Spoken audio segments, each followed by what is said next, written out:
It said your life flashes before your eyes in your final moments, and we see our protagonist's father on his deathbed.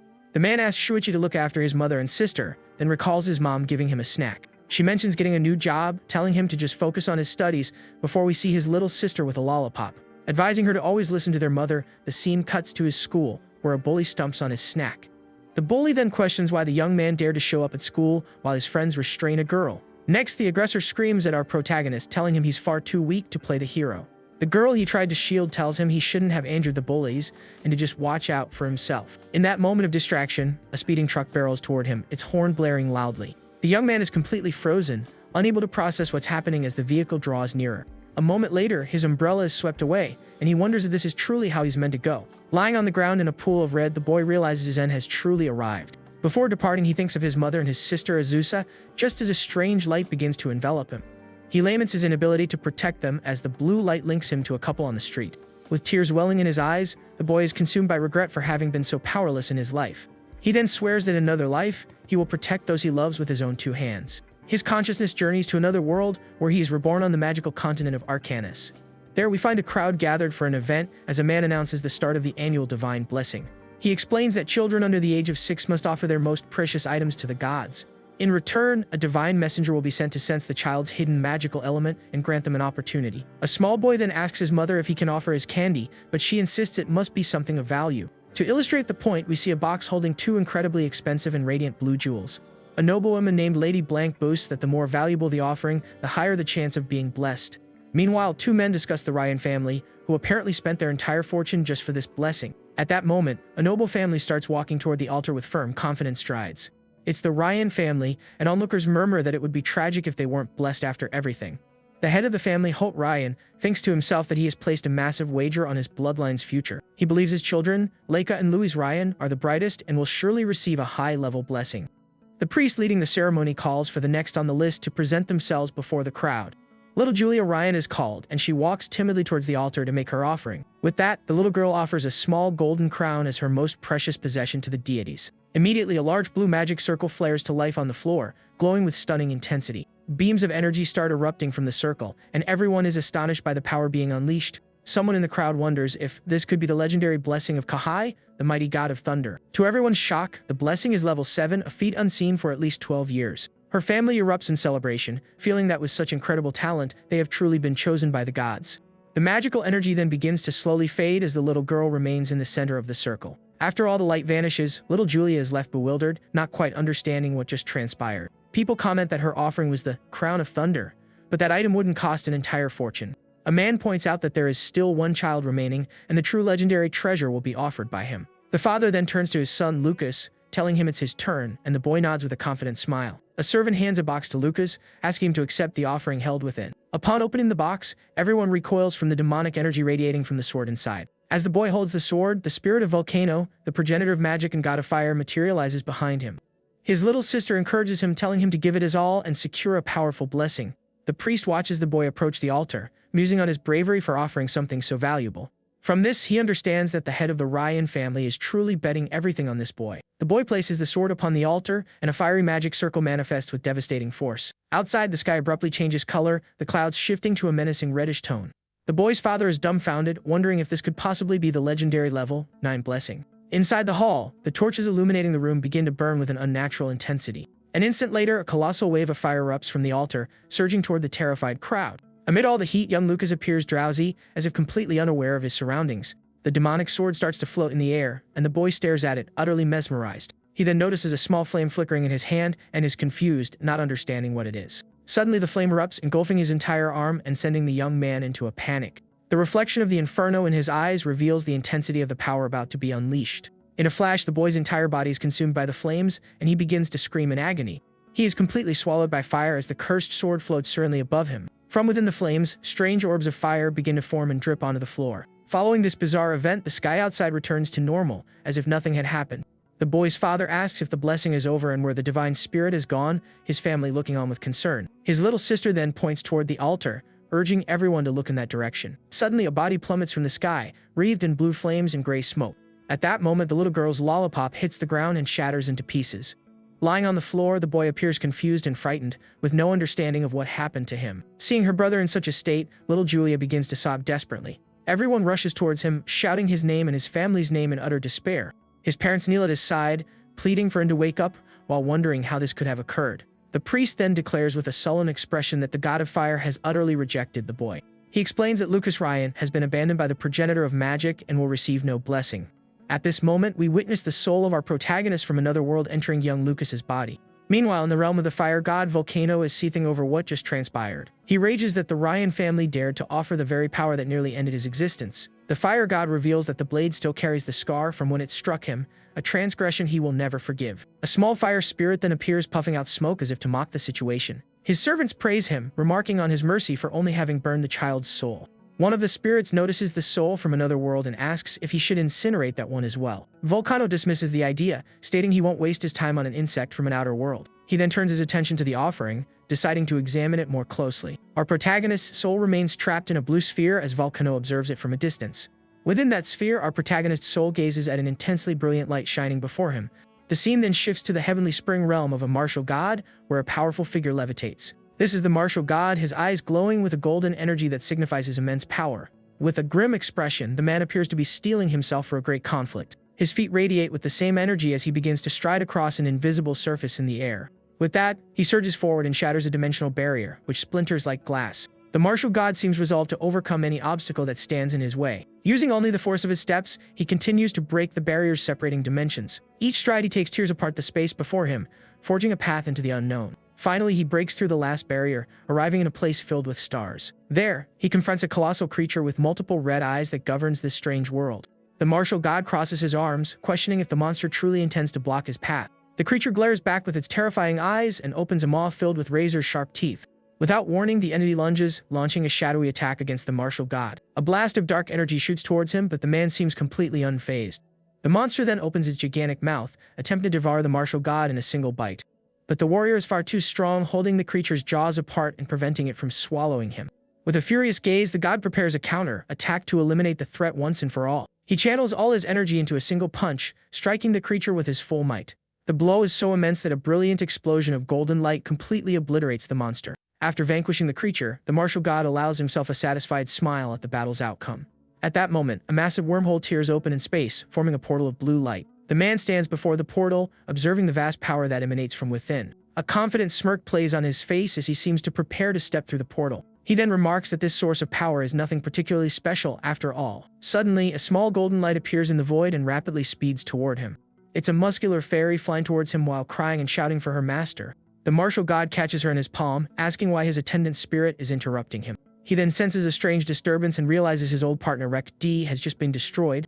The warrior wonders what in the world could be happening on the continent of Arcanus for this to occur. He recalls that 1,000 years ago, martial arts were superior to magic, yet now Volcano is worshipped.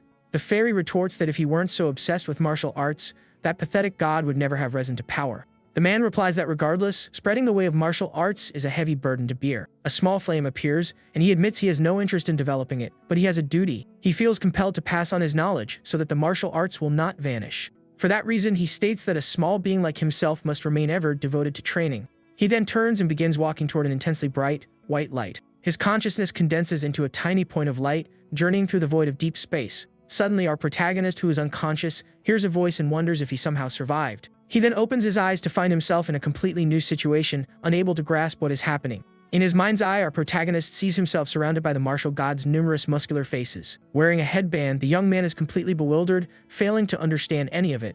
The entity introduces himself as Mars, the martial god, and declares he will grant him a divine blessing. Abruptly, Lucas awakens in a bed, questioning if the whole experience was just a bizarre dream. Just then, the muscular fairies materialize, flying about and excitedly chanting the martial god's name. The boy is stunned when the entity announces he will bestow upon him the blessing of the martial god. Immediately after, a beam of golden light strikes him, leaving the young man completely paralyzed. He receives the level 9 martial god's blessing, and the limits on his martial arts training are removed. Sitting up in bed, he wonders what that was all about, and what martial god level 9 even mean. Moreover, he is shocked by the memory of how incredibly muscular the god's spirits were.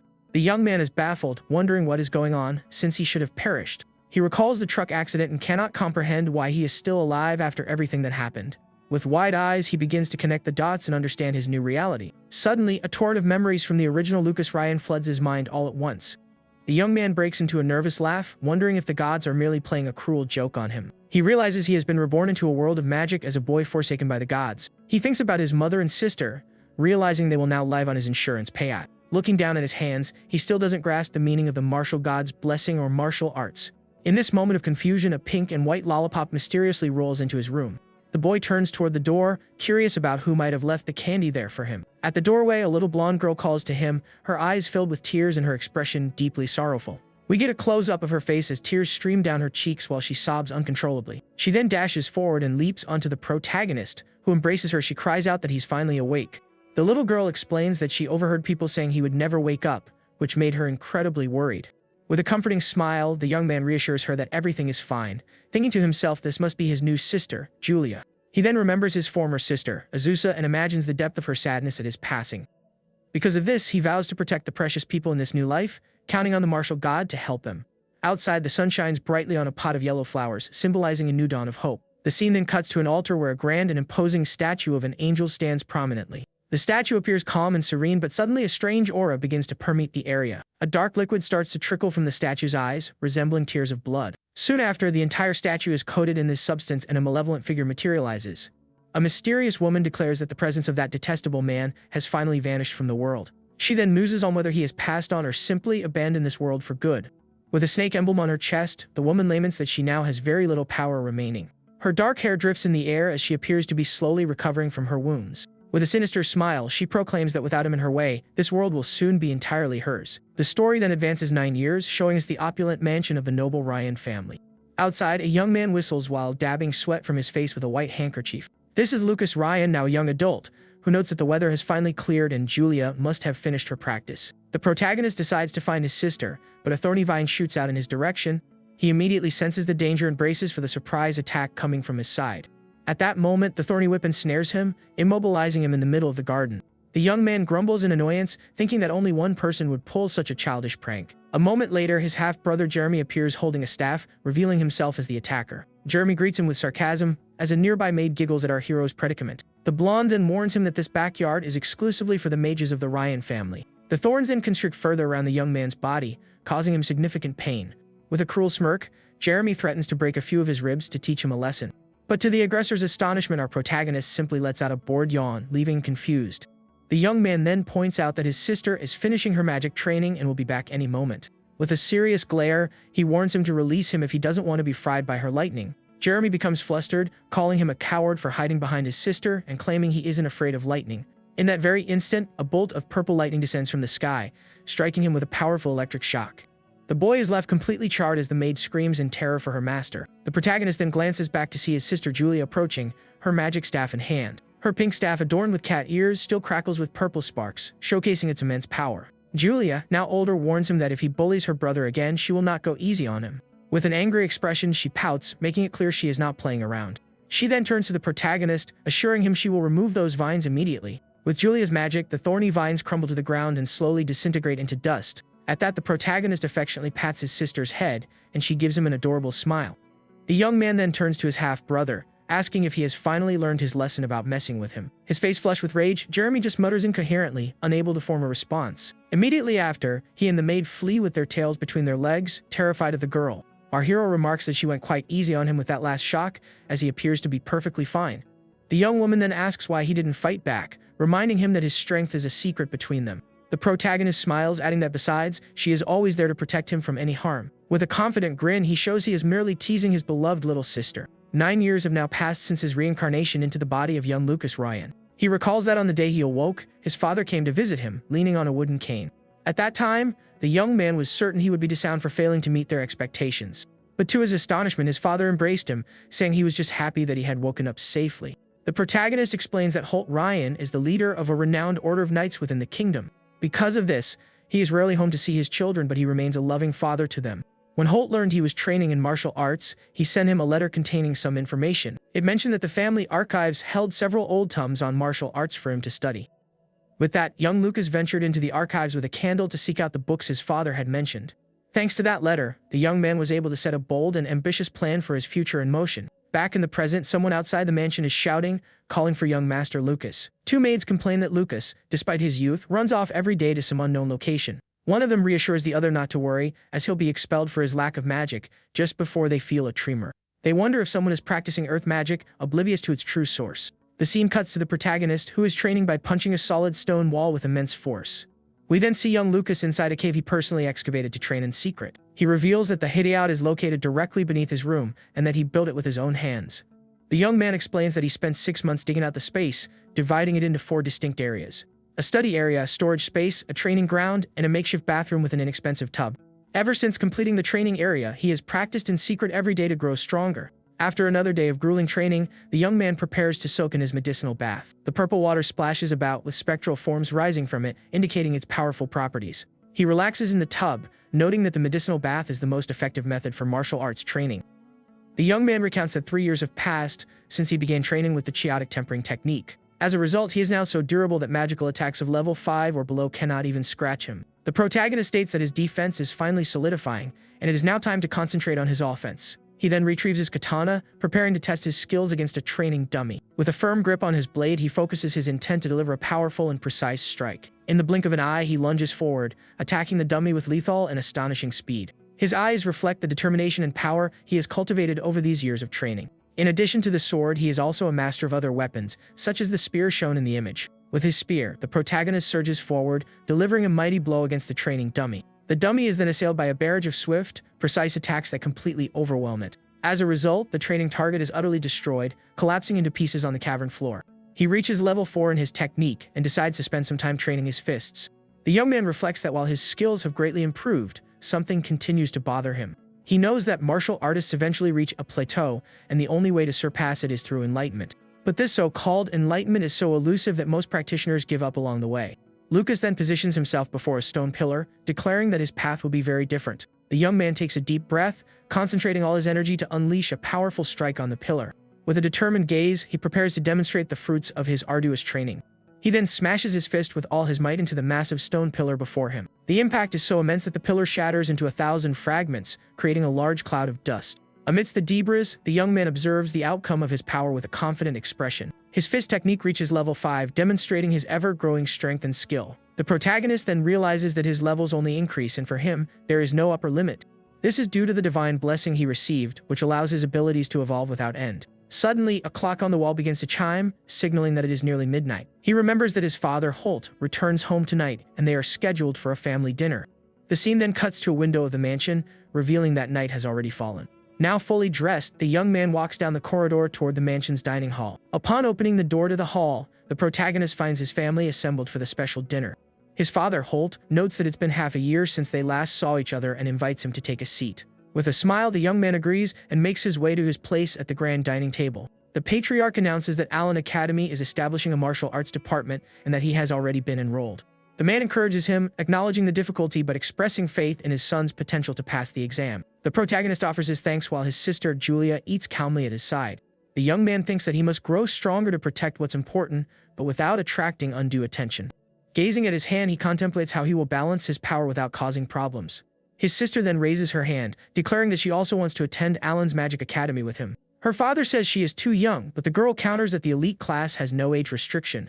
The young woman then reveals she has already received an offer from the academy for the elite class and presents the letter.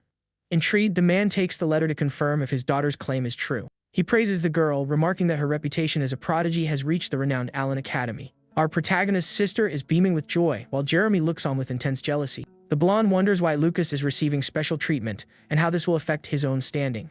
At that moment, a hand in a purple glove rests on his shoulder, attempting to soothe his anger and envy.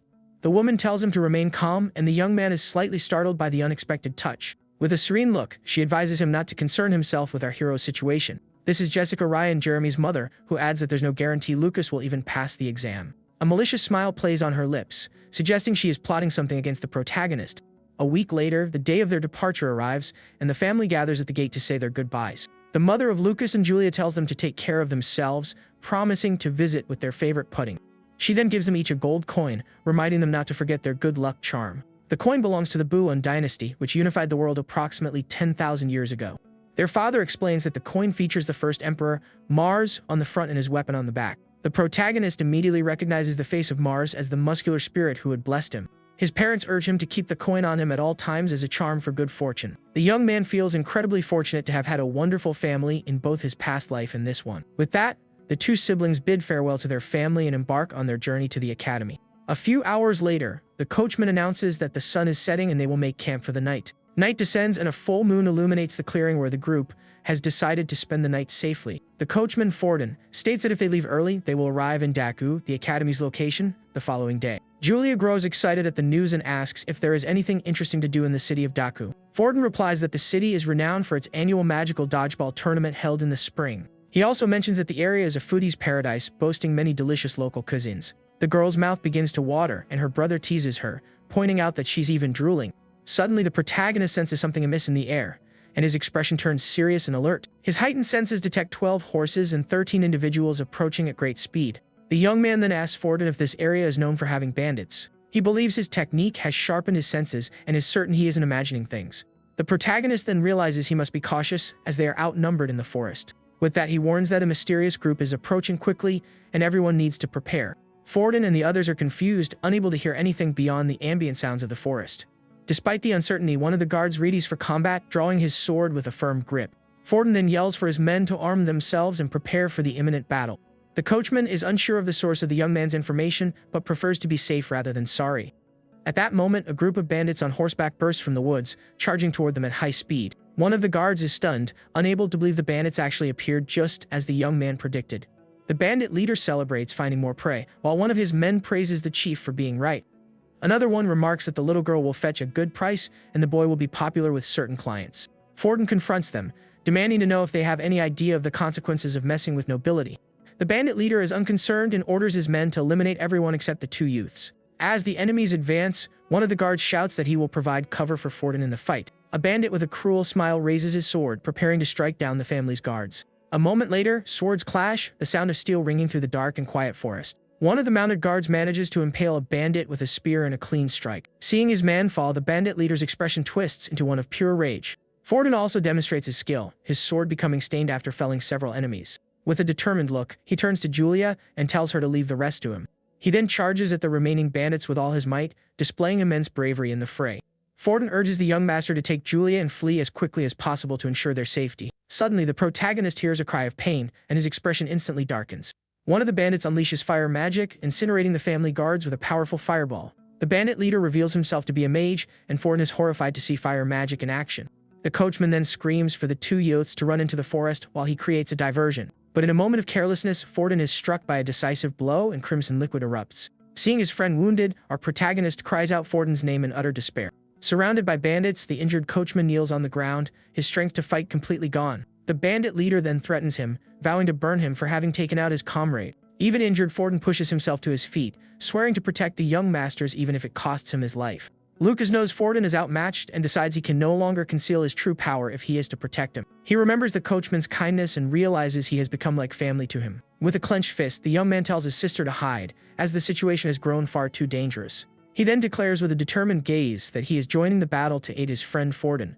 The girl nods in understanding, pleading with her brother to be extremely careful during the fight. With that, the protagonist sprints towards the battlefield to save his friend. Meanwhile, Forden is being assaulted by multiple bandits at once and cries out in agony. Completely exhausted and wounded, the coachman collapses to his knees, unable to fight any longer. The bandit leader then raises his sword, preparing to deliver the final blow to the unfortunate man. Forden looks up with an expression of despair, accepting that his end has finally come. But before the final strike lands, a mysterious shadow intervenes, blocking the attack and saving the coachman.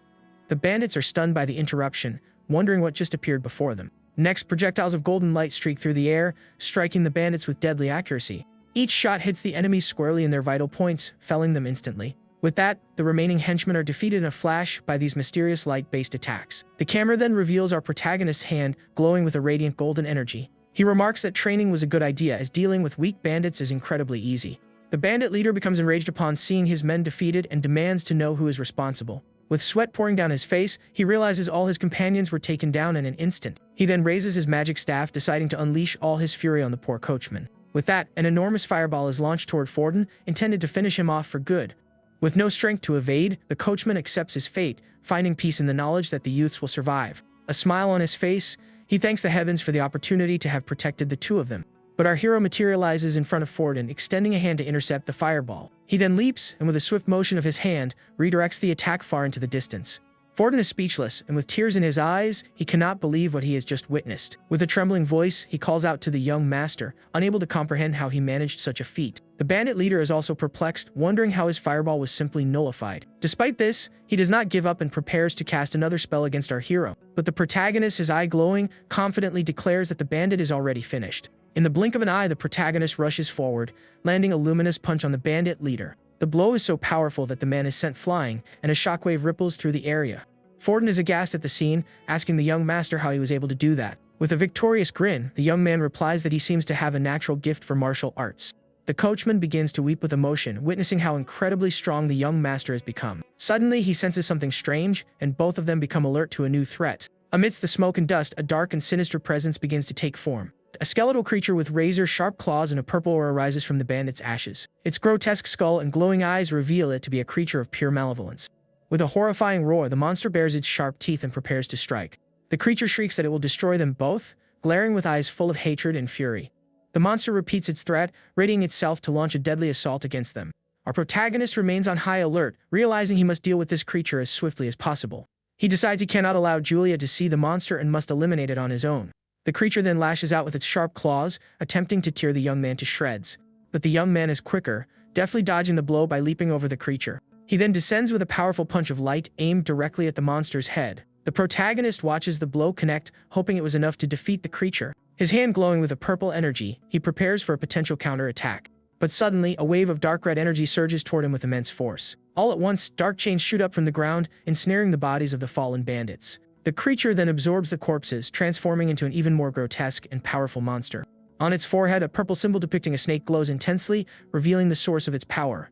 Our protagonist then wonders that symbol is what is controlling the undead. The monster licks its lips with a purple tongue, preparing to unleash its full might on the young man. With numerous arms and legs, the creature scuttles bizarrely toward our hero. The young man concludes that if his standard attacks are ineffective, he must resort to a new technique. Concentrating his energy into his hands, he unleashes a rapid volley of light-based strikes against the monster. The attack hits the symbol on the creature's forehead directly, causing a brilliant explosion of light. The protagonist prepares to use one of his most powerful techniques to end the monster for good. With the explosive aura palm, he strikes the symbol with all of his accumulated power. The blow is so immense that a massive beam of golden light completely pierces the creature. The purple symbol is hit squarely and begins to fracture under the force of the attack. A moment later, the mark shatters into 1,000 pieces, and the monster starts to disintegrate. With the creature vanquished, the young man watches its silhouette dissolve into ash in the wind. Exhausted after the intense battle, the protagonist sits on the ground to regain his strength.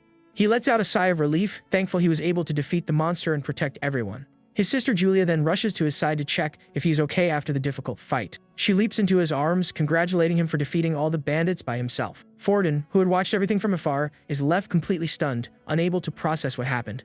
Suddenly, the protagonist senses another presence approaching and looks toward the forest on high alert. A horse whinnies, and the young man realizes their group wasn't the only one attacked by the bandits. A young woman with white hair appears on horseback, her face etched with desperation. She is bound and gagged, and our hero is taken aback to see her in such a state. In a dark chamber, we see numerous bodies hanging upside down, their appearance ghastly. A creature with sharp fangs greedily licks the red liquid that drips from them. It's the same woman from the altar, and she discovers that subject number 44 has been eliminated by someone. She decides that restoring her power is the top priority and steps into a dark, mysterious pool. The night wears on, and a waning moon shines down from the starry sky upon the group's camp. Back at the camp, Julia learns that the white-haired girl's name is Maya Rasta. Lucas finds the name familiar, but cannot recall where he might have heard it before. The rescued young woman remarks that his family name also sounds familiar to her. Forden then explains that both families are noble houses residing near the city of Daku. Julia then wonders how the girl ended up being attacked by those bandits in the forest. With tears in her eyes, the young woman begins to recount the tragic events that led her there. She remembers the bandit leader's laughter as he brutally assaulted her carriage. Her guards were overcome one by the bandit mage's flames, with no way to defend themselves. Her lady-in-waiting tried to protect her but was captured and carried off by the bandits on horseback. The white-haired girl recalls her friend's desperation amidst the inferno. She explains that revealing her noble status was futile, as the bandits were completely indifferent. She clarifies that the bandits' sole objective was to abduct children from the region's noble families. Our protagonist then comforts her, reassuring her that it's all over now, as they have been dealt with. He becomes lost in thought, trying to piece together what is truly happening in the area. Forden approaches, informing them that the two young ladies have retired to rest after the tumultuous night. The young man then asks the coachman for his thoughts on the rescued girl's story. Forden believes they are dealing with professionals who have been targeting noble children for some time. The young man muses that bandits wielding magic and the power to control the dead is highly unusual. The coachman's expression turns grave as he considers the implications of that night's events. He concludes that a terrifying demon must be orchestrating everything, controlling these puppets from the shadows. Forden states that he will report everything to the master, and that the Rasta family's cooperation will be invaluable. The protagonist then suggests they alter their plans to avoid any further trouble on their journey. The following day, the group arrives in the city of Daku, but their plan to stay is immediately cancelled. The young man explains that some bandits could still be in the city, making it safer to proceed directly to the academy. He asks his sister and their new friend to understand that this precaution is for everyone's safety. The white-haired young woman agrees with our hero's decision to avoid additional risks. With the change in plans, the protagonist's sister wears an expression of pure disappointment. With a gentle smile, he promises that on their return trip, he will treat her to anything she wants to eat. The girl's spirits lift at the promise, and the rescued young woman smiles, observing the siblings' close bond. Forden announces their entry into the city and asks if they'd like to look out the window. The two siblings then poke their heads out of the carriage to get a view of Daku. Both siblings are captivated by the beauty and scale of the city of Daku. The city is bustling with life, as people throng the streets and merchants peddle their wares. We see a father carrying his son on his shoulders as they wander through the lively city. The white-haired young woman smiles, commenting on how vibrant and energetic the place is. Lucas and Julia use the opportunity to chat and enjoy the moment with their new friend. The protagonist reflects that the city's atmosphere strongly reminds him of his past life. The wooden architecture and cobblestone streets lend the city a unique and special charm. Suddenly, a bizarre clown doll startles the two girls, who let out a scream of fear. But our hero quickly buys an assortment of sweets and pastries to soothe their nerves and lift everyone's spirits. The white-haired young woman offers a donut to Julia, who eats it with great delight. With a satisfied smile, the young man watches the two girls happily enjoy their treats. The carriage then continues its journey through the city streets, heading toward the Magic Academy. Forden stops in front of a massive gate, informing them that this is as far as he can take them. The protagonist reassures him, promising to protect his sister Julia from any harm. The girl then embraces him, declaring that she will also protect him with all her strength and magic. With a smile, the young man pats his sister's head, saying he's counting on her. Forden is moved by the scene, realizing the depth of the siblings' love and devotion to each other. The rescued young woman finds it curious that he would allow his younger sister to protect him in such a way. The coachman then bids them farewell, watching as the three youths walk off toward the academy. The white-haired girl thinks about how kind they are and points toward the academy just ahead.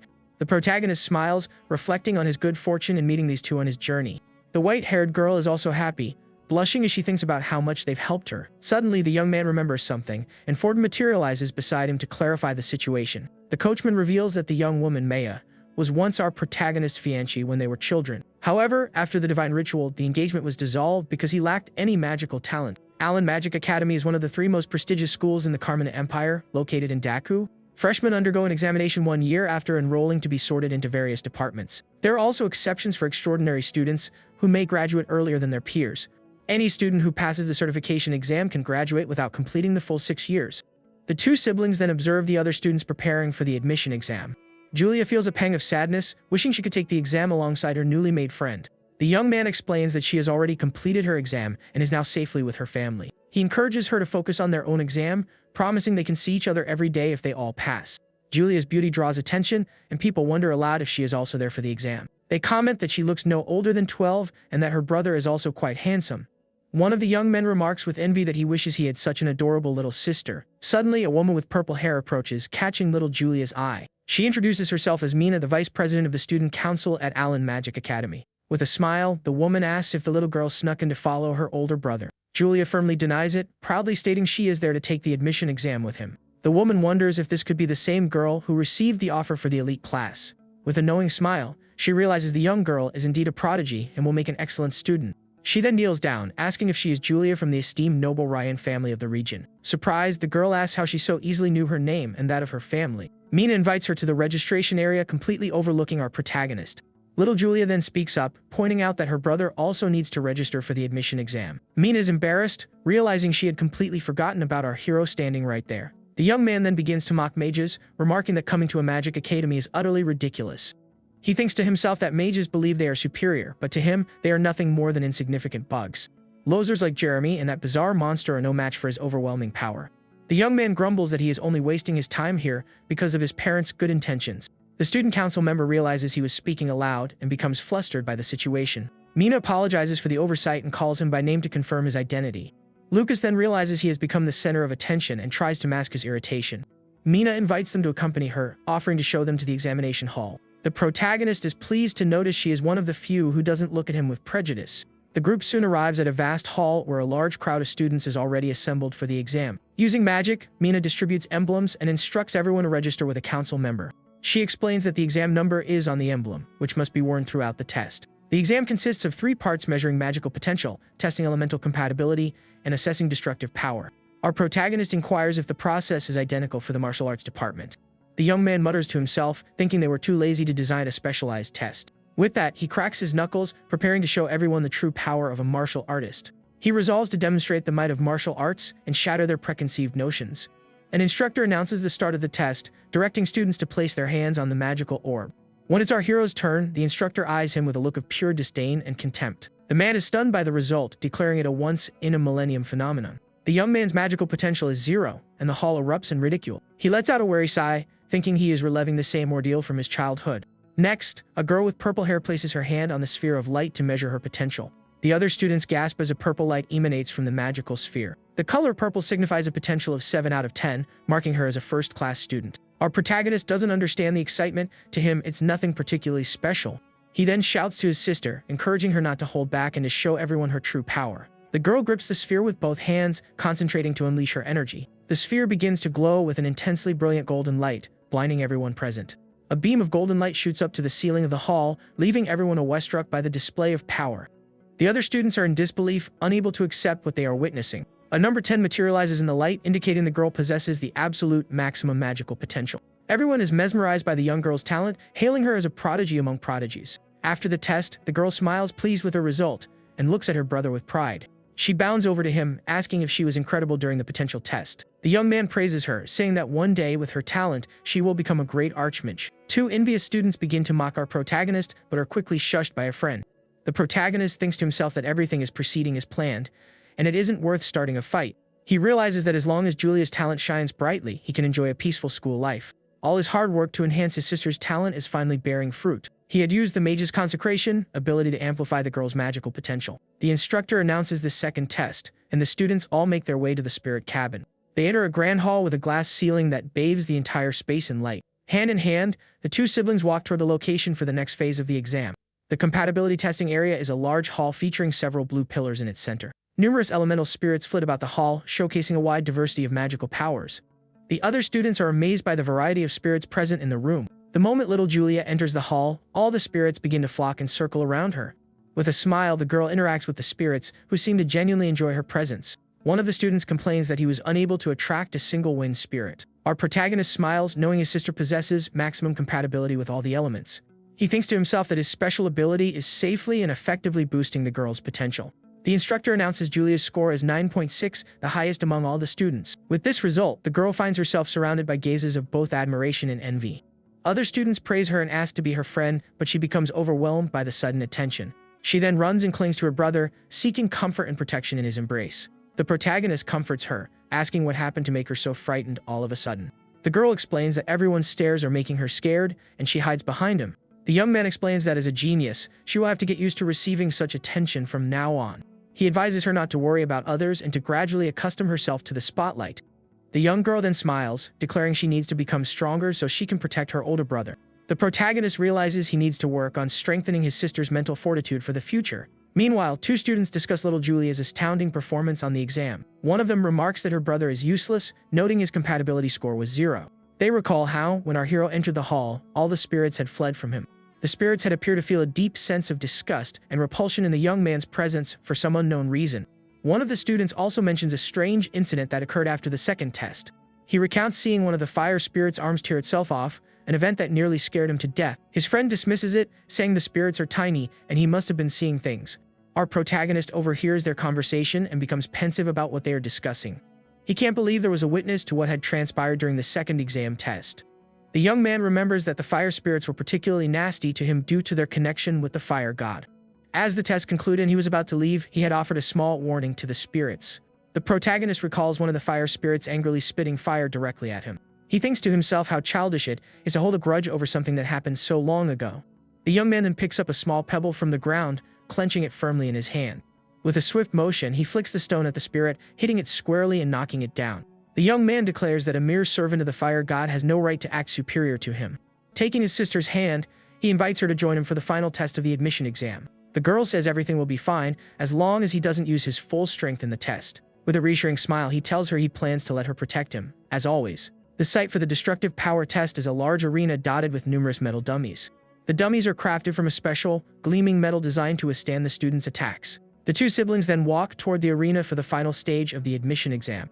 A group of envious students complains that the genius girl has stolen the top spot from them. One of them shouts that there's no way a child could possibly break one of the metal dummies. They explain that the dummies are forged from a special metal and reinforced with a defense enchantment. The protagonist studies the dummies, noting they appear quite durable and difficult to break. He thinks this is a perfect opportunity to test his level 6 abilities on the targets. The young man is excited by the chance to use such expensive, high-quality equipment. Suddenly, a student shoves him aside, attempting to cut in line for the exam. A girl with short hair then yells at the student, ordering him back to the end of the line. She points to another girl, stating that the rule is clear: the talentless must go to the back. Her eyes glow with an intense red light, showcasing the power she holds within. The other girl is intimidated by her gaze and the menacing aura she exudes. With her heart glowing, the dark-haired young woman prepares to demonstrate her strength. She positions herself before our protagonist and his sister with a serious, challenging expression. With a disdainful sigh, she glares at the girl who had tried to cut the admission exam line. Julia and her brother watch the scene unfold, unsure of what to expect from this mysterious girl. The dark-haired young woman asks if she is Julia,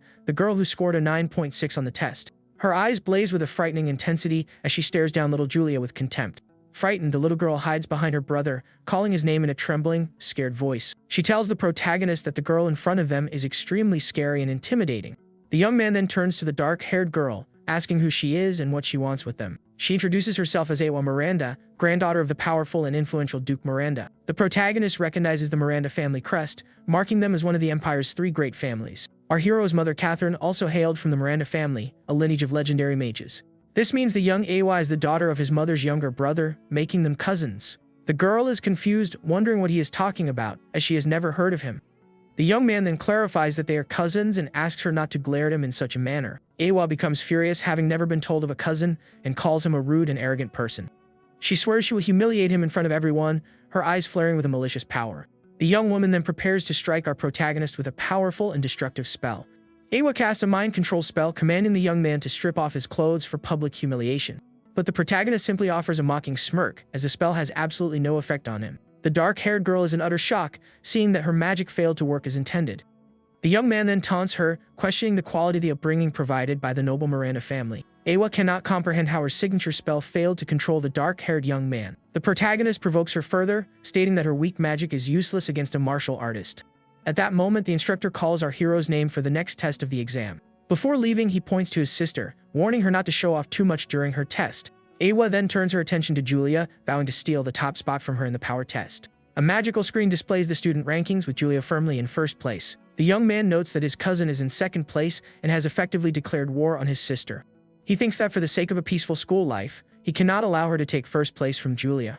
With that, he offers a piece of candy to his sister to ensure she performs well on the upcoming test. The girl eats the candy, only to make a face of disgust at its bitter and unpleasant taste. The young man gives her a firm pat on the back to help her swallow the pill he gave her. The young girl complains that he deceived her, as that was no candy but some kind of medicine. He apologizes, explaining that it's a special magic potion crafted from very rare ingredients. The instructor calls our protagonist's name once more, and he hurries to the testing site. The young man then walks toward the metal dummy for his destructive power test.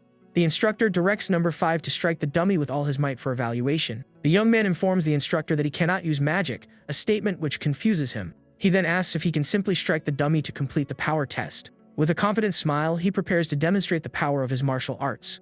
The other students begin to jeer, saying he will end up breaking his hand on the test. Julia becomes furious upon hearing the malicious comments about her brother and prepares to intervene.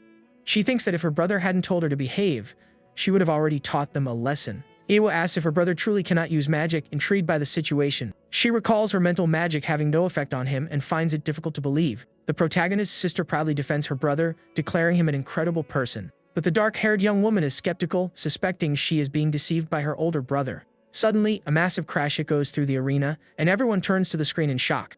Our protagonist's cousin is stunned by what transpired during the young man's test. One of the students asks what just happened, but no one can make sense of the scene. The young man had asked if he could deliver just a single blow, and the instructor had readily agreed. The man had said he didn't care about the method of attack, as long as he performed it. With a determined gaze, our hero prepares to reveal his true power to everyone. He explains that his abilities grow exponentially every 3 levels of power. With his power now at level 6, he readies himself to use one of his strongest techniques. The young man stumps his foot hard on the ground, concentrating all his energy for a devastating attack. His eyes glowing, he rushes at blinding speed toward the metal dummy. With a punch wreathed in golden flames, he squarely strikes the metal dummy before him. The dummy beeps a red circle indicating the blow was successfully registered. The impact is so immense that the dummy is sent flying, crashing into the arena wall. A large cloud of dust billows up, and the entire arena trembles from the force of the attack. As the dust settles, the metal dummy is revealed to be completely destroyed, a gaping hole in its chest. Our protagonist then turns to face the crowd with an expression of pure confidence. A was shocked, realizing his attack was as swift as high-level wind magic. She also notes that the dummy had glowed gold, a sign of devastating attack power. The dark-haired young woman realizes she is the only one who grasped the young man's true strength. The instructor congratulates him, noting it's the first time in a decade a dummy has been broken. The young man smiles and offers his thanks as his sister celebrates his success in the power test. With a victorious smile, the girl flashes her brother a peace sign, celebrating his triumph. The protagonist thinks he managed to avoid a 0 and conceal his true strength, thanks to those who underestimated him. As time passed, the students ceased to pay attention to the young man's destructive power. Everyone was far more captivated by the rare and astonishing talent of the small yet powerful Julia. The girl then focuses, beginning to gather a massive amount of magical energy around herself. Purple lightning arcs from her hands, and her staff glows with a frightening intensity. A purple magic circle forms on the ground as she prepares to unleash her most powerful attack. Her hair whipping around her, she shouts the spell's name and unleashes a barrage of red lightning. The red bolts rain down from the sky with devastating force, striking the metal dummy. The dummy beeps red, indicating the attack was red lightning, the second most powerful type. The other students are in awe of the girl's power, praising her as an honor roll student. But after the attack, Julia slumps to the ground, and others wonder if she was shocked by her own spell. The girl is confused, not understanding how she suddenly managed to wield such immense power. The instructor announces a score of 9.5, and the dummy crackles with a few red sparks. The young girl tells her brother she was startled when the red lightning appeared out of nowhere. She explains that previously, she could only produce purple lightning, even at full power. The young man scratches his nose, feigning ignorance about her sudden power boost. He thinks to himself that the potion he gave her is temporarily amplifying her magical power. In this world, both mages and martial artists have their own techniques for crafting special potions. While mages brew potions, martial artists use their powers to refine elixirs. Elixirs can be directly absorbed by the body, whereas potions require a medium for consumption. Few martial artists can create the elixir of the mage's essence, which is what enhanced Julia's power. This is because the elixir refining technique must be at level 6 to be effective. Currently, only our protagonist and the Minister of Martial Arts are capable of creating this elixir. The young man thinks that if his ability were discovered, he would have a major problem on his hands. The sun shines brightly over the academy as the students await the final exam results. 2 small birds chirp on a tree branch, highlighting the tranquility of the moment. Julia complains about the wait, and her brother tells her to be patient, as they will be able to rest soon. Suddenly, a voice calls out to the 2 siblings, and they turn to see who is speaking. It's Mina from the student council, waving to the 2 siblings with a smile. The young man asks what she's doing there, and the woman approaches them calmly. She explains she is there to post the class assignments and congratulates them on their performance. Julia is overjoyed to learn she placed first in the academy's elite class. Our protagonist praises her, saying he's counting on her for their future at the school. Mina asks if the girl has already chosen a department to join for the upcoming school year. She explains the academy has 5 special departments: earth, fire, wind, water, and a special division. Julia considers her attributes and the blessing of the wind god, deciding to join that department. The student council member becomes excited, saying she will look forward to seeing her in the wind department. The young man thinks she is already working hard to recruit new talent for her department. Mina then offers to escort the young girl to the female dormitory, and she bids her brother farewell. Our hero says goodbye to her and decides to head to his own department of martial arts. The other students remark that Julia, as expected, took first place. The magic screen displays the final results, making all the other freshmen seem like mere background characters. Awa is furious at her loss and vows that one day, she will be first in the class no matter what. Our protagonist is unsurprised by the low priority given to his martial arts department.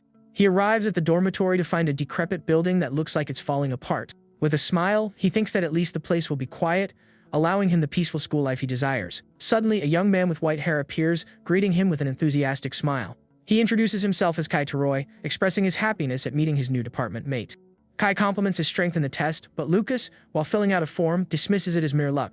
A dormitory staff member then hands him a room key, informing him it's on the building's 2nd floor. The white-haired young man is thrilled they will be sharing a room, and our hero agrees. With that, the 2 walk down a filthy, neglected hallway in search of room 205. Upon reaching the door, they realize someone else is inside and open it to investigate. They find two other young men in the room, which surprises the protagonist's new companion.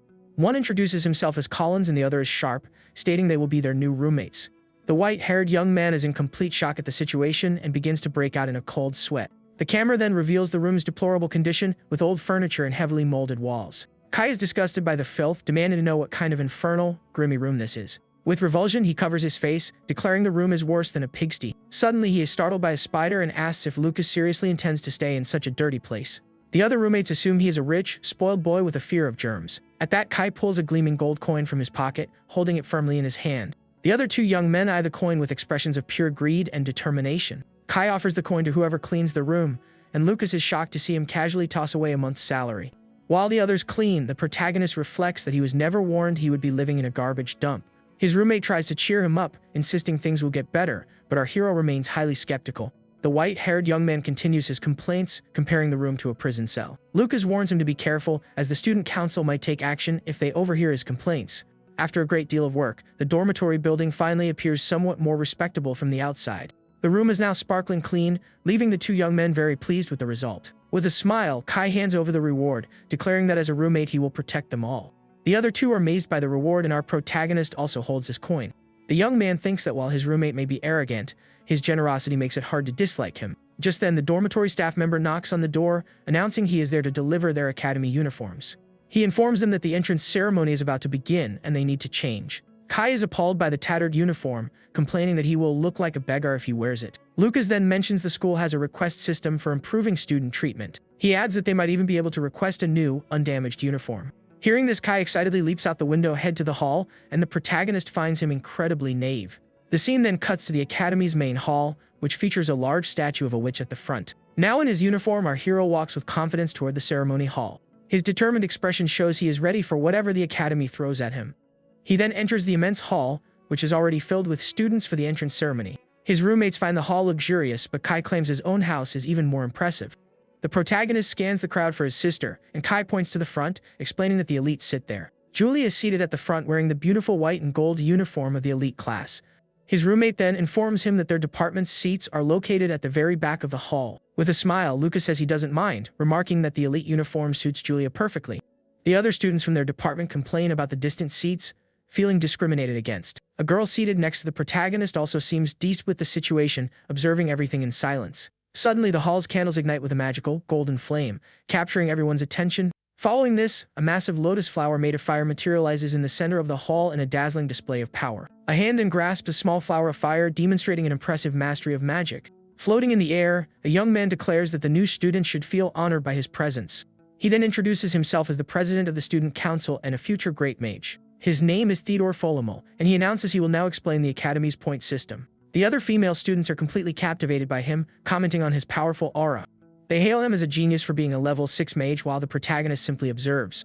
Theodore begins his speech, explaining that the point system is the foundation of everything at the academy. He states that any resource, from rare books to magical beasts, can be acquired using these points.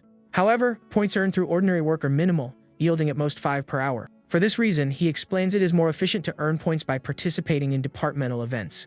Our hero then understands why Mina was so friendly to them before the entrance ceremony. The president reveals that his position on the council grants him a monthly income of up to 500 points. Finally, he mentions one last method for acquiring points, but one that involves a certain degree of risk. With a sinister smile and glowing purple eyes, he reveals that the final method is monster hunting. He explains that behind the school lies a mountain range teeming with magical beasts ripe for hunting. The protagonist then clenches his fist, his interest piqued by the magical beast mountain range. The protagonist smiles, thinking that place is a training ground perfectly suited for him. A few hours later, night has fallen, and we see the dormitory from the outside, bathed in moonlight. Inside the room, our hero's roommate is sound asleep in his bed. A tranquility incense burns slowly, ensuring that everyone remains in a deep slumber. With that, the young man slips out of the dormitory, preparing to head to the magical beast mountain range. He recalls that the martial arts building is located at the back of the campus, very close to his destination. Soon, the young man arrives at a massive wall, knowing the mountain range lies just beyond it. He then crouches, gathering his strength for an impressive leap.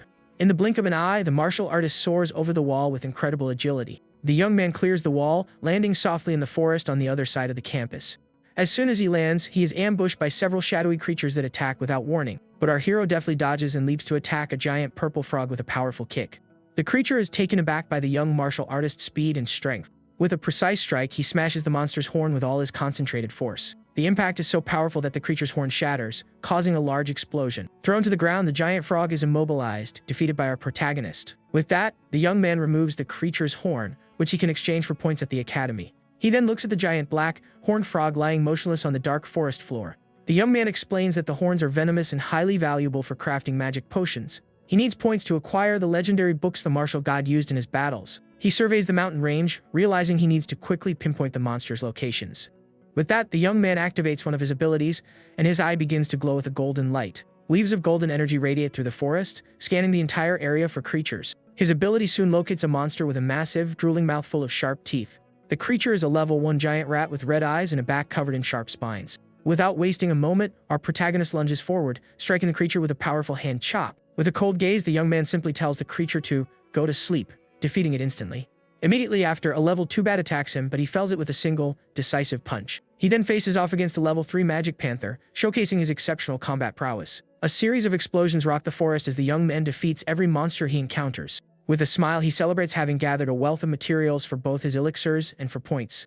Carrying a massive sack, he notices that the forest has become unnervingly silent for his taste. The young man then touches the ground, noting the near absence of any traces of other magical beasts. He wonders if this indicates the presence of a very powerful creature living nearby in the area. To confirm his suspicion, the young man sits down and uses his perception to sense the surrounding energy.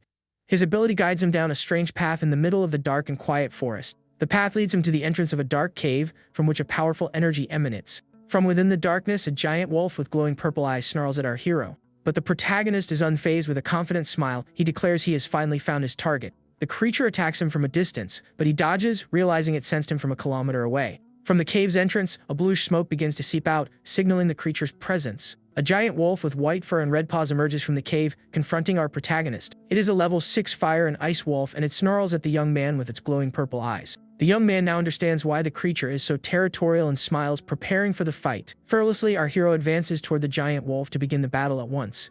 With an excited grin, he invites the creature to dance and readies for the first strike. He then lands a powerful punch on the wolf's paw, but the creature seems to feel nothing at all. The wolf counter-attacks with a blast of ice from its mouth, aimed directly at our protagonist. But the young man forms an ice shield with his hand, successfully protecting himself from the creature's attack.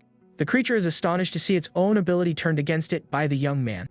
Seizing the opportunity, the young man lands an ice-infused punch on the giant wolf's eye. He then uses his other hand to pummel the creature's head with a series of icy blows. The wolf then strikes with its tail, but our hero manages to block the attack with his arms. The young man laments not having trained harder, as he could have torn off the creature's leg with that blow. He then challenges the wolf to get up, asking if it has already grown tired of the battle. Wounded, the giant wolf rises to its feet, preparing to use its other element in the fight. It then opens its mouth and unleashes a powerful fireball toward our protagonist. The young man dodges the attack, and the fireball slams into the cave entrance, causing an explosion. Next, the creature launches a continuous stream of fire at the young martial artist. The fiery assault illuminates the entire forest, forcing our protagonist to dodge swiftly. The wolf becomes completely wreathed in flames, preparing for a devastating attack. With a howl, the creature unleashes the full force of its firepower upon our protagonist.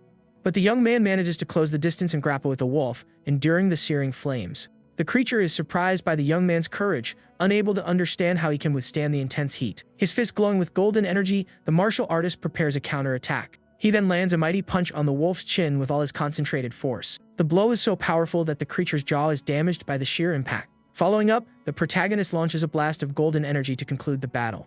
The wolf is hit squarely and sent flying into the cave wall by the force of the attack. Lying on the ground, the young man is impressed by the creature's mastery over both fire and ice. The creature appears defeated, whimpering in pain on the ground with no strength left to stand. In its eye, a yin-yang symbol materializes, reflecting its dual nature of fire and ice. His eyes glowing, the young man remarks that this is an incredibly rare magical beast. He then seizes the wolf by the neck, demonstrating that he is now in complete control of the situation. The creature seems to submit, yet still exhales a faint aura of fire and ice from its mouth. Our protagonist then reveals that he too can control the two opposing elements. With that, they both unleash a simultaneous blast of fire and ice at each other. The clash of elements creates a massive cloud of steam, and the young man wonders what is happening. From the midst of the smoke, a blade of golden energy shoots toward the giant wolf. The creature manages to evade the attack, scrambling up the cave wall to escape the blow. Wounded, the giant wolf flees desperately through the cave, trying to escape the battle. But the protagonist gives chase, declaring that he will not allow it to escape under any circumstances. He then reaches out to grab the wolf's tail, preventing its flight. With that, the young man catches the creature and slams it forcefully against the cave wall. The wolf hits the ground with a heavy thud, and our hero prepares for his next move. The young man thinks that fighting a giant magical beast is highly entertaining, and it is surely worth a lot of points. Suddenly, he notices the creature has risen again and prepares for another confrontation. The wolf then curls into a ball of fur and hurtles toward the young man with full force. But our hero manages to dodge the attack, and the wolf crashes into the cave wall. The creature then turns and unleashes a massive blast of fire in an attempt to hit the young man. Our protagonist leaps to evade the attack, realizing the wolf is now using shadow fire. The creature then attacks him with shadow fire from one side and ice from the other in a combined assault. But the young man dodges and descends with a powerful punch, intending to end the battle once and for all. He then channels all his energy into a single punch, preparing for the final blow. With that, a massive explosion of golden light occurs, and the cave floor begins to tremble violently. The creature then bites down hard, and the young man wonders if this is truly his end. He decides he has no choice but to use his last resort to survive. Suddenly, the wolf attacks with its giant red paws, attempting to crush him in one fell swoop. Our protagonist's expression turns serious as he prepares to unleash one of his most powerful techniques. With that, the giant wolf charges toward him for the final clash between the two. The wolf then reveals two magic cores, one of fire and one of ice, to our protagonist. The young man wonders if that is a beast core and is awestruck by the sight. He recalls that some beasts are born with a core that houses all their magical power. The young man then realizes that if his blood touches the core, the creature will become his loyal servant. With a confident smile, the martial artist accepts the creature's offer, making it his subordinate. He thinks this is an unexpected windfall, noting that not even mages possess a level 6 beast. However, he remains suspicious of the wolf's behavior, as powerful beasts would never willingly submit to a human. With that, the young man cuts his finger, allowing his blood to drip onto the two magic cores. The blood then spreads across the cores, and intense light begins to illuminate the cave. The wolf then swallows both cores and kneels before its new master in a display of respect. Next, the cores fuse with the creature's body, and it begins to transform. The protagonist then hears a voice in his mind, realizing it's the wolf addressing him as master. The young man is confused, unable to understand how he can hear the creature's thoughts. He realizes he can now comprehend what the creature is saying and is taken aback. The martial artist then names it Ol, and the wolf joyfully accepts its new name. The young man wonders if the wolf's territory now belongs to him, and if there might be any hidden treasures. With an intelligent look, the creature seems to perceive its new master's thoughts. The wolf then nudges him with its snout, as if in agreement with his idea. It then beckons him to follow, indicating it will show him where its treasures are hidden. Ol then leads him through the dark cave toward its secret treasure stash. As Ol guides him through the cave, the young man notices a strange odor emanating from some bats on the ceiling. The protagonist then covers his nose to block out the full smell permeating the cave's air. They arrive at Ol's treasure hoard, which contains monkey bones and even some rare precious gems. At the sight of such a vast collection of treasures, the young man's jaw drops, thinking he's found paradise. But Ol informs him that this is not its true treasure and beckons him to see what truly matters. The wolf then reveals a collection of level 3 beast cores and even 2 level 6 ones. The creature explains that it consumed all the water and fire cores it could find to become stronger. The young man realizes that Ol has defeated 2 opponents as powerful as itself and is deeply impressed. To reward it, the martial artist offers it an elixir, which the wolf consumes with great delight. After eating the elixir, the creature is suffused with a golden energy and appears to feel much better. The young man explains that it is a healing potion and instructs Ol to recover and guard the treasure for him. With that, the creature accepts its first mission, proudly declaring to leave everything to it. The protagonist then prepares for his next move, with his new and powerful ally at his side. A confident smile on his face, the young man appears to be plotting something for his future at the academy. The scene then cuts to the academy's classroom building on the morning of the following day. The young man enters the classroom and takes his seat for the first lesson of the day. He yawns, mentioning he was up all night but isn't tired thanks to the sleep incense. The young man complains that Ol kept pestering him while he was trying to count his newfound treasures. A clock on the wall then begins to chime, signaling that the class is about to start. The classroom's blackboard is shown as the students await the professor's arrival. The students wonder where the professor is as he should have been waiting for them in the room. Kai grows anxious, thinking the administration forgot to assign a professor to their class. Suddenly, they hear footsteps and a man stumbles in the room, swaying from side to side. The man then kicks a liquor bottle, complaining that he drank too much the previous night. He then slams his book onto the desk with force, startling all the students in the classroom. Our protagonist and his roommate are shocked by the new professor's dramatic entrance. The man introduces himself as Shugart, stating he's responsible for the martial arts department. The young man observes the professor intently, sensing he is no ordinary man.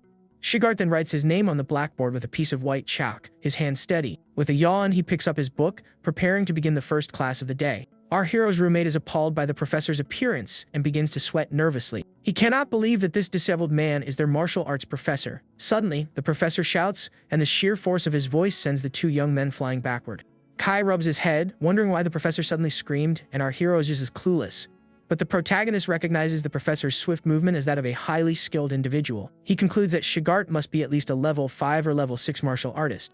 The professor then instructs them not to speak without his permission and begins taking attendance. He calls for Tichy and the girl raises her hand, confirming she is present. Next, he calls for our protagonist, who also raises his hand and answers. The professor then calls for Collins, and our hero recalls having seen the girl before. Shigard announces he forgot the textbooks and appoints Tichy as the representative to go retrieve them. The girl is surprised by the appointment, wondering if he is being serious. The professor then confirms that he is indeed serious, looking at her with a determined expression. Kai stands up, arguing that the representative should be chosen fairly through competition. He then boasts about his family and skills, declaring himself the most qualified candidate for the role. But before he can finish, the professor strikes him in the forehead with a piece of chalk. His fingers glowing, Shigart reveals that he was the one who threw the chalk at the white-haired young man. He then reminds him not to speak without permission and forcefully snaps the chalk in his hand. The professor sends Tichy to fetch the books and instructs everyone else to study independently. The girl is pleased with the opportunity, thinking she must seize this chance to change her destiny. Kai complains about the pain, calling the professor a jerk, while our protagonist observes him. Our hero suspects the professor has suffered a severe injury, based on the way he moves.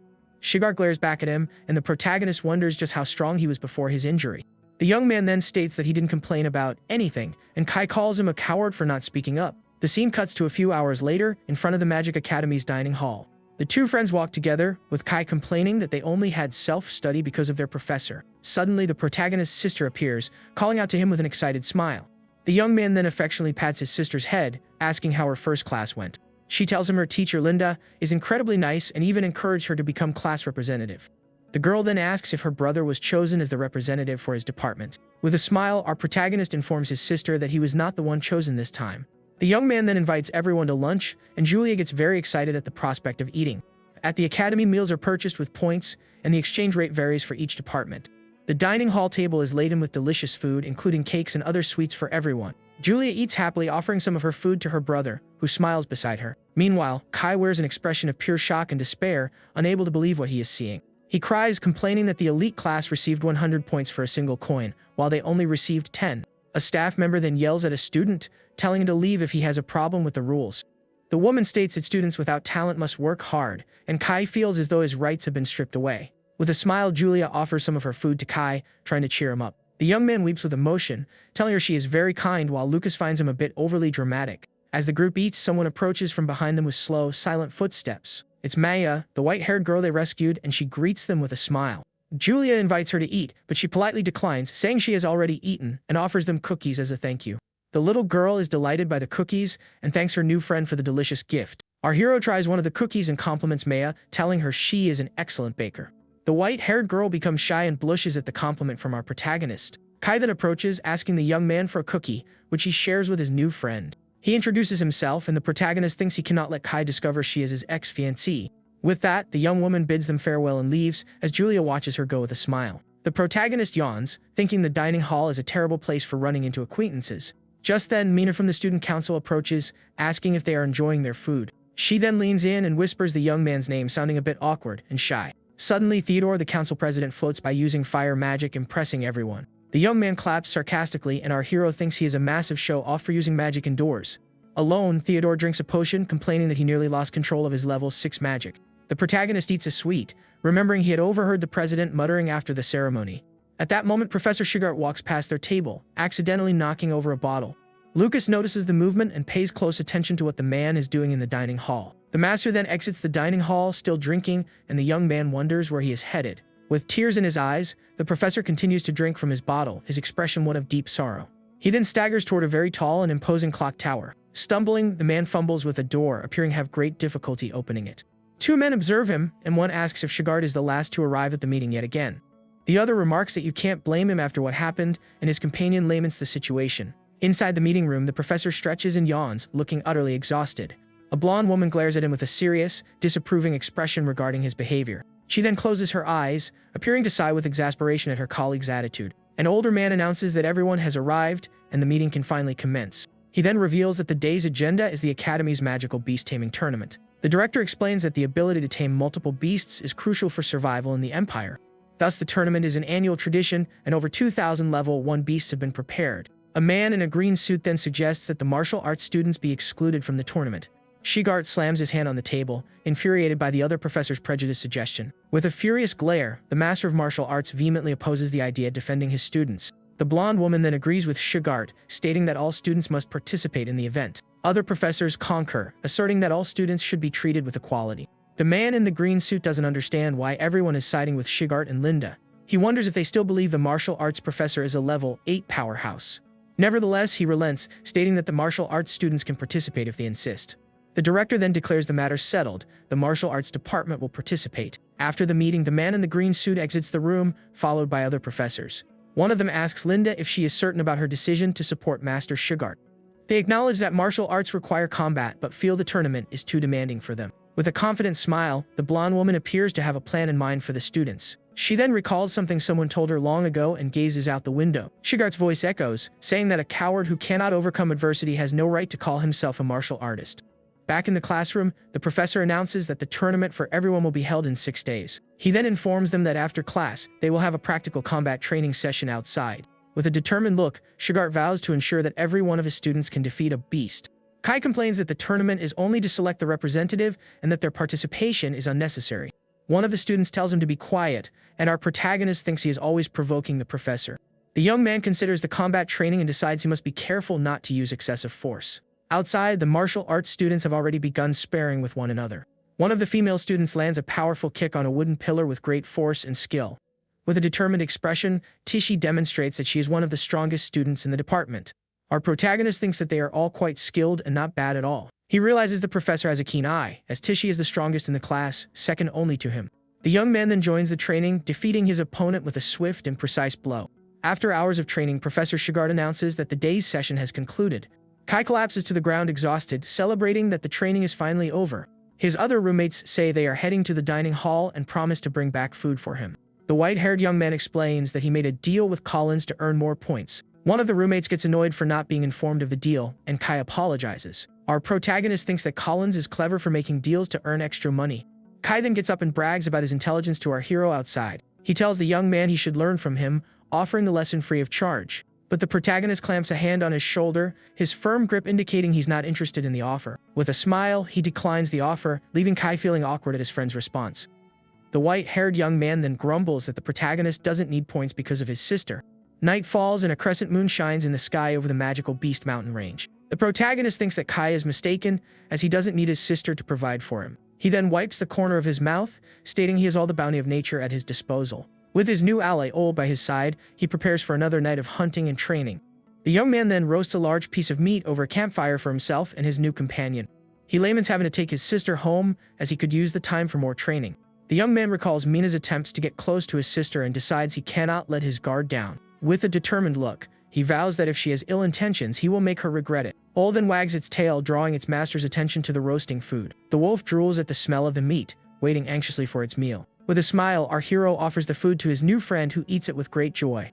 The young man reflects that having a tame beast isn't so bad after all. He then tells Ole that after they eat, it will help him train, but promises not to hurt it. The night of training is intense, and Ole soon realizes that its master's promise was not kept. Meanwhile, at the Ryan family mansion, the night is calm and peaceful under the moonlight. Our protagonist's mother, Catherine, sits alone in the garden with a sorrowful expression. Her husband, Holt, then approaches from behind, comforting her with a gentle hand on her shoulder. He asks if she is thinking about the children, and she admits she can't hide anything from him. With a smile, the man says their classes must have already begun at Allen Academy. With tears in her eyes, the woman appears deeply worried about her children's well-being. Holt offers to take her to visit the children, and the woman thanks him with a smile. Tears of joy in her eyes, she is overjoyed at the prospect of reuniting with her children soon. The scene then cuts to the estate of Count Grindu, where a secret meeting is underway. A barefoot woman walks toward a group of hooded and masked individuals. The cult members observe her with malicious smiles and glowing red eyes.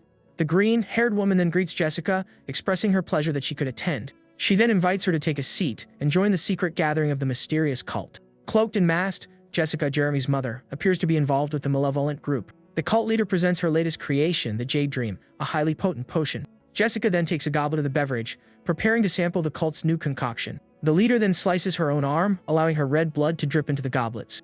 The crimson liquid mixes with the drink, and the woman seems to derive pleasure from the pain. For the final touch, one of the cult members adds a mysterious ingredient to the drink. The woman then instructs everyone to enjoy the beverage, and the cult members begin to drink.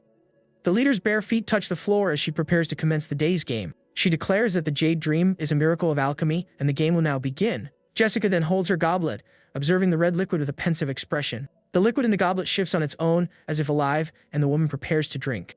In the darkness, one of the women wonders how an 11-year-old girl managed to defeat the Black Wind group. The leader explains that Julia inherited the combined talents of the Catherine and Miranda families, hence her power. With a sinister smile, the cult leader remarks that a mere level 7 should not have been able to defeat them. She then bites Jessica's lip, questioning if her son's efforts will ultimately bear fruit. With a finger under her chin, the woman asks if she truly desires to eliminate Catherine and her daughter to become a baroness. Jessica agrees, asking what she must do to achieve her goal and attain power. With a satisfied smirk, the cult leader prepares to give her the necessary instructions. She then activates a spell with her fingers, and a purple magic circle materializes on the floor. With a sadistic gaze, the woman muses that the moment a young bud withers is truly beautiful. Back at the academy, Tichy comments that they have another combat training session that morning. Other students complain that their bodies are aching, calling Professor Shigart a monster. But Tichy encourages them, stating the pain is necessary to become stronger and they must persevere. Kai and our protagonist claim they feel no pain, as their bodies are more resilient. The white-haired young man then boasts that he is the strongest in the martial arts class. But our hero knows this is merely the effect of the sleep incense he used the previous night. Tichy observes the four of them, thinking they possess impressive stamina to endure the intense training. With that, Kai steps forward for combat training, preparing to spar against our protagonist. He attacks with a punch, but our hero easily evades it, blocking the blow with his hand. The white-haired young man is surprised by his friend's defense and readies his next attack. Our protagonist then counterattacks with an open hand strike, showcasing his skill. With a clenched fist, he prepares to show Kai the true strength of a martial artist. He then unleashes a flurry of swift and precise punches that land squarely on Kai. With a grin, Kai compliments him, admitting he's not bad at all in close-quarters combat. Our protagonist replies that he's not so bad himself, returning the compliment. From a distance, someone is watching the martial arts students training with rapt attention. The young man then turns, sensing he is being observed by someone from across the courtyard. He feels a fixed gaze on him and wonders who is watching him so intently. Underneath a tree, an old man with long white hair meditates in silence. Our hero then wonders if it is the old man who is observing him during training. Kai seizes the moment of distraction, landing a solid punch on our protagonist's face. The young man then knocks him down with a kick, and our hero falls to the ground with a thud. Wounded, Kai gets back up, telling our protagonist not to look away, as the fight is not over. The young man then rises, agreeing to continue the fight until one of them emerges victorious. The old man chuckles and gets up to leave after observing the students' training. A woman addresses him as Director Otani, asking if he is heading to the academy's library. With a smile, the director says he is just going for a walk, remarking that the young man he saw is fascinating. He perceives that our protagonist is concealing his true strength from everyone at the academy.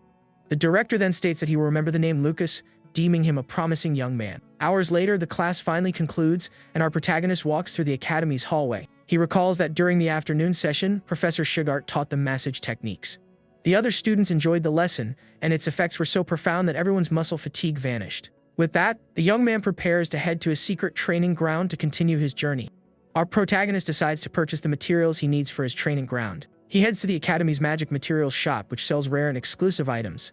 The young man is impressed by the shop's size, comparing it to a shopping mall. In the shop, everything is paid for with points, and a high-quality training dummy costs 30 points. The young man thinks the selection is excellent, but the prices are exorbitant, and he will spend a great deal. He is unwilling to depend on his sister, as he would feel guilty if she lost her snack money. Therefore, he decides to buy only the magic potion and exchange his materials for points later. At the counter, a clerk is asleep, and our hero tries to get her attention. The woman awakens with an irritated expression, preparing to assist the new customer. The young man then presents his academy card, requesting to purchase the magic bath potion. The clerk states the price is 5 points and prepares to complete the transaction. Our hero's card glows with a purple light, and the number 5 appears on the magic sphere. The woman then realizes he is a martial arts student and judges him for spending his points. With a smile, the young man thanks her for the purchase, and the clerk hands him a bag of potions. She advises him not to waste his points, but he replies that this won't be enough. The clerk becomes annoyed, thinking he's a spoiled noble who doesn't understand the value of money. She then grumbles that she hates nobles, and our protagonist leaves the shop unfazed. Back in his hideout, the young man prepares to take his medicinal bath in the cave. He then steps into the tub of purple water, relaxing after a long day of training and classes. With a sigh of relief, the young man appears to be savoring this moment of rest. He thinks that while the medicinal effect doesn't diminish, it's a waste to simply discard the bathwater. Suddenly, he hears a noise and sees a pair of purple eyes watching him from the darkness. A giant mouth full of sharp teeth then appears, growling at our protagonist. After his bath, the young man decides to gather some materials to exchange for points at the academy. To avoid attracting attention, he decides to sell only common level 2 materials. Suddenly, he hears a noise and turns to see what is happening in the cave. He finds Al eagerly lapping up the water from his medicinal bath. The young man is shocked, demanding to know what his servant is doing with his bath water. Our hero and his servant stare at each other in silence for a moment, neither knowing what to say. The young man then says it's alright, concluding that the water will also strengthen the wolf's body. With that, the problem of waste is solved, and our hero prepares for his mission. He decides to exchange the materials gradually to avoid drawing the attention of others. At the materials shop, the clerk offers to carry his items with magic, but he declines. The protagonist thinks it's beneficial that the clerk assumes his family provided him with the materials. The following day, Professor Sugart becomes irritated with the students' lack of seriousness regarding the tournament. He yells that if they don't want to train, they can give up and go home immediately. The professor then begins correcting the students' posture with his usual strictness. He criticizes Kai's weak punch, and the young man defends himself, stating he has already defeated his classmates. With a simple flick, the professor knocks Kai to the ground, and our protagonist notes that he always aims for the eyes. The professor then asks the other three if they truly lost to someone so weak. With a sigh, the professor complains that spoiled nobles are always a headache. He then orders Tichy to fight Kai to teach the white-haired young man a lesson. The two take their positions on the training field, preparing for the impending confrontation. With an arrogant smirk, Kai declares he will prove who is superior through his skills. Tichy simply invites him to begin the fight, her expression calm and confident. The girl then lunges forward with a powerful kick that kicks up dust, demonstrating her strength. In the blink of an eye, she assails him with a sequence of swift and precise kicks. With a wicked smile, Kai prepares to counterattack and assert his superiority. But Tichy is faster, striking him on the chin with a powerful punch that throws him off balance. She follows up with an elbow to the face, showcasing her combat technique. The girl then utilizes a water ability, hitting him with a blast of pressurized water. Kai is stunned by the girl's ability, unable to believe she can use magic. Tichy seizes the opportunity, landing a powerful kick to his face with all her strength. The white-haired young man is dazed by the blow and lets out a nervous laugh. He then tells her not to underestimate him and prepares to use his own skills. But Tichy is quicker, striking him in the chest with a precise open palm blow. The strike is so forceful that the young man is sent flying, landing hard on the ground. Our protagonist then understands why the professor chose Tichy as the representative. The professor yells for everyone to take the training seriously as our hero observes the scene. Tichy then approaches Kai, who is still on the ground, and asks if he is alright after the fight. The professor notes that Kai seems irritated and warns him that tomorrow, everyone must tame a beast. He threatens to expel anyone who fails, and Kai is shocked by the sudden announcement. The next day, the professor instructs them to fight with all their might until nightfall as a final training exercise. Lying on the ground, Kai calls out to our protagonist with an expression of pure exhaustion and defeat. The young man advises him to correct his bad habits and focus on his opponent's weaknesses. But Kai says that's not it. He thinks he has fallen in love with Tichy after their fight. He reveals he's already thinking about names for their children, and our hero thinks he's a masochist. The following day, the tournament begins in a grand arena, and the students are called to enter. Kai is filled with dread at the thought of the monsters, and our protagonist sits beside him. Two students from the magic class mock them for being in the same tournament venue, but the professor orders them to be quiet and memorize the tournament rules immediately. Our hero is surprised to see the professor defending the martial arts students. With a thoughtful look, he realizes his master isn't as bad as he initially seemed. The young man then tells Kai to imagine the beasts are their professor to calm his nerves. Hearing this, Kai perks up, saying it's a brilliant idea to motivate himself for the coming battle. But the professor overhears their conversation and glares at them with pure fury and irritation. Our protagonist then reminds Kai that a beast cannot break his defense if he remains focused. A man appears on a holographic screen and begins to explain the tournament's rules. He states that anyone who tames 10 beasts will receive a perfect score, and the time limit is 10 minutes. Julia then announces the start of the tournament, calling the first group of competitors to the arena. The arena is then bathed in a pink light, and Julia is transported into a barrier-enclosed space. She realizes she is in a different location and wonders how so many beasts could fit inside. Next, the girl finds herself in a dark space filled with red eyes watching her. Several giant beavers with sharp teeth appear, growling angrily at the young girl. Her staff in hand, Julia prepares to confront the creatures with her powerful magic. She then casts a purple lightning spell, declaring she has captured the small magical beasts. The blast of lightning strikes the creatures, leaving them paralyzed on the dark arena floor. The man on the screen explains that when a beast submits, a purple smoke is emitted from its body. This allows the professors to monitor the students' progress and assign scores accordingly. One of the professors is shocked by little Julia's speed and efficiency in the tournament. The young girl then completes her task, and a professor congratulates her as the next pair prepares. Her teacher, Linda, praises her for finishing in just 3 minutes, and Julia happily thanks her. The girl then asks for the location of the martial arts department so she can watch her brother. The teacher informs her that they are scheduled last, and it will be some time before they compete. While waiting, a mysterious woman observes the activity in the arena with keen interest. She wonders if our protagonist will manage to repeat his feat from the entrance ceremony. 2 hours later, one of the students complains that he only managed 1 point and fears being demoted. Another student comforts him, pointing out that apart from the elite, all the mages only scored 1 point. Kai becomes desperate, wondering if they will be able to remain in the martial arts department. But our protagonist calms him, reassuring him that they are no weaker than the mage classes. The professor then cracks his knuckles, stating they are correct and should not underestimate themselves. He explains that no one was injured because level 1 beasts are incapable of harming humans. With that, the master asserts that in close quarters combat, they are stronger than low-level mages. The students are surprised by this encouragement, and the professor grumbles, annoyed at the brat's reaction. The representative Tishi reports that she has checked and confirms that no one was indeed injured. She continues, stating that most of the mages are exhausted from expending all their mana in the test. Tishi also reveals that the arena is equipped with barriers to prevent students from being surrounded. She then advises them to flee if they cannot win and to manage their stamina wisely. The students express their gratitude and celebrate the tip, and the master thinks he made the right choice for representative. Suddenly, a man with a mocking smile says he overheard someone spying on his class. The newcomer takes a seat, remarking that without talent, they can only resort to cowardly tricks. Shigart addresses him as Greg, and the man states he came to inform them that their department is next. With a sinister smile, the man threatens to shut down the martial arts department for good. The martial arts professor remains silent, appearing deeply shaken by the threat. Greg continues, asserting that the department should never have been established in the first place. With that, he turns and leaves, laughing as Master Shigart watches him depart. Lucas is reminded of the bullies from his past life and glares at the man with hatred. The protagonist stands up, declaring that as the top student in his class, he will go first.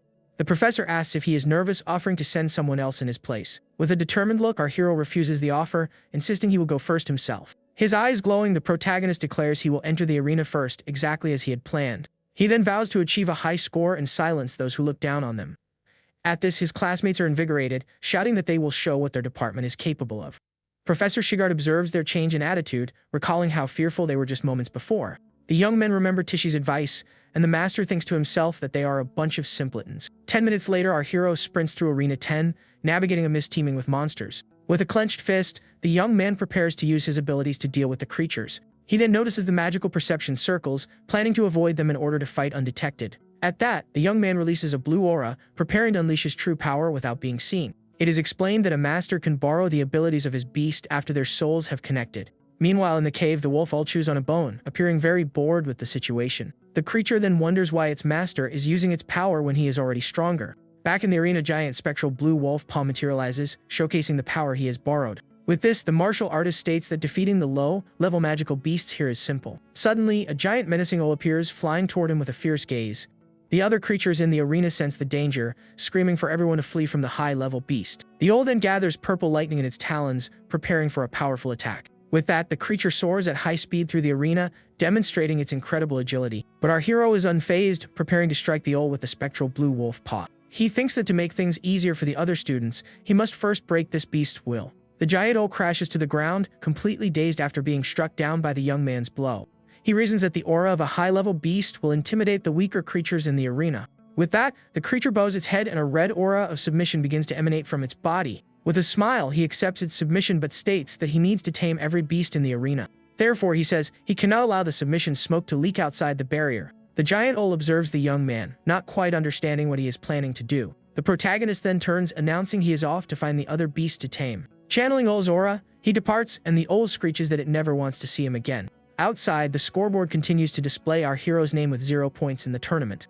Kai grows desperate as time runs out, but Julia tells him to remain calm, confident her brother will succeed. Professor Greg simply scoffs upon seeing the martial arts department's score. He then mocks them, stating that a score of 0 means they couldn't even defeat the weakest beast. His students concur, remarking that this shows the difference between a martial artist and a mage. Professor Shigart remains silent, merely glaring at the other master with intense anger. Julia becomes furious, shouting at him not to mock her brother, as he is incredible even without magic. Greg is irritated, thinking the elite class is as blind as Professor Linda for defending him.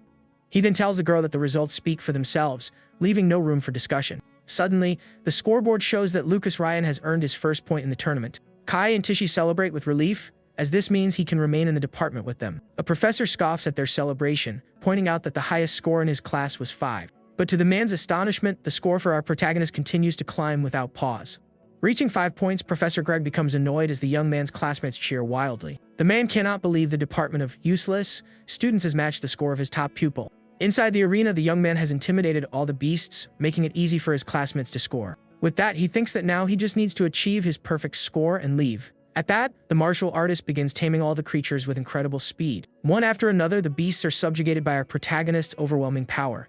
Finally, he reaches the 10th creature, and the giant owl once again submits to him. Seeing the final result, Professor Greg is completely stunned and breaks into a cold sweat. The scoreboard then announces that Lucas Ryan has achieved 10 points, a perfect score in the tournament. His little sister is overjoyed, and with her eyes shining she exclaims, "That's my brother." The other students are in disbelief that the martial arts department achieved the maximum possible score. The young man pats Julia's head, and the girl says she always knew he could accomplish it. Professor Greg then shouts that it's impossible for a martial arts freshman to tame 10 beasts. With that, he points at the young man, accusing him of using an imposter to take the test. Little Julia is angered by the accusation, but her brother remains calm in the face of the situation. Suddenly, an inspector grabs Greg by the face, stating that our protagonist has done nothing wrong. The man then asks if he is insinuating that an inspector would accept a bribe to permit cheating. Greg is terrified, having forgotten about the inspectors, and knows that confronting them would be a grave mistake. He apologizes, and the inspector announces he will investigate the barrier to get a definitive answer. Kai complains that they are making a mockery of the judging, but our hero tells him to calm down. With a confident smile, the young man states that he has nothing to hide from anyone at the academy. 10 minutes later, we see the giant owl inside the arena looking extremely frightened. The barrier then dissipates, and the creatures look toward the light with surprise and confusion. The owl realizes the powerful human has vanished, and they can finally see the outside world. With that, the creature screeches for everyone to escape, and the beasts make a break for it. But one of the inspectors raises his magic staff, preparing to intervene in their escape. He then casts a containment spell toward the fleeing creatures. The magic strikes the owl squarely, trapping it in the air with a rope of golden energy. The inspector notes that the beasts are agitated, but not weak enough to warrant being replaced. One of the men then asks his colleague if he believed the students scored fairly. The head inspector replies that he found no evidence of wrongdoing, but something strange has happened to the creatures. They then decide to send the 10 beasts for a full inspection and resume the tournament. An announcement is made stating that no problems were found and the next competitors should prepare. The protagonist finds it interesting that even without proof, they still refuse to believe in his abilities.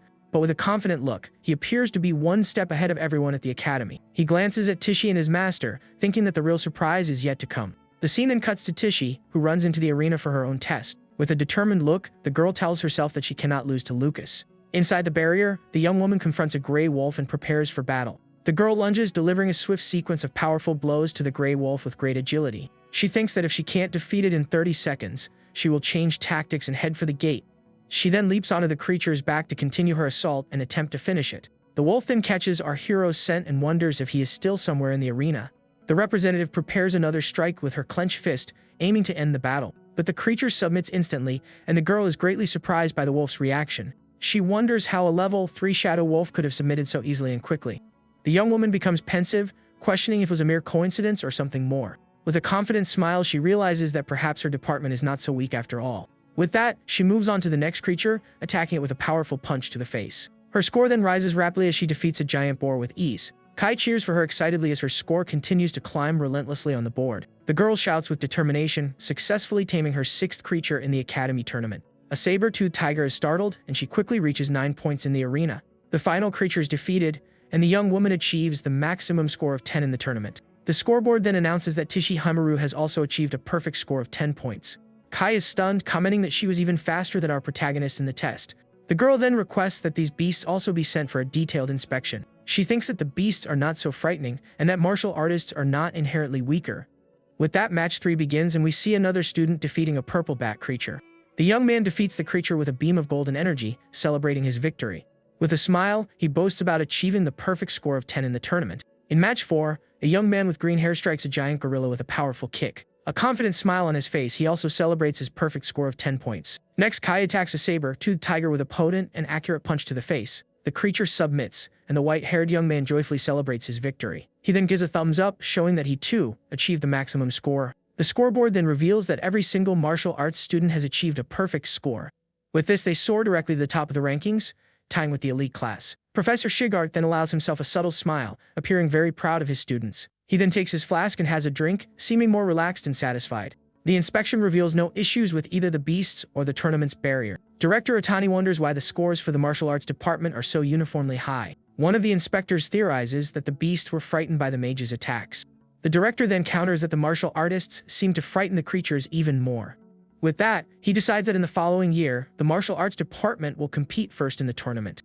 Professor Greg is shocked, as this means they will tie with the elite for first place. Professor Shigart simply glares at him with a look of superiority, following the director's decision. Calmly, the director asks if he has any objection to the decision he has just made. Greg then questions the fairness of the decision, believing they won through sheer luck. The director replies that luck is also a component of skill, leaving Greg stunned by the response. Another man concurs, stating they cannot discard the scores as the students are not at fault. With that, the director orders the results to be announced, and Greg agrees with immense anger and frustration.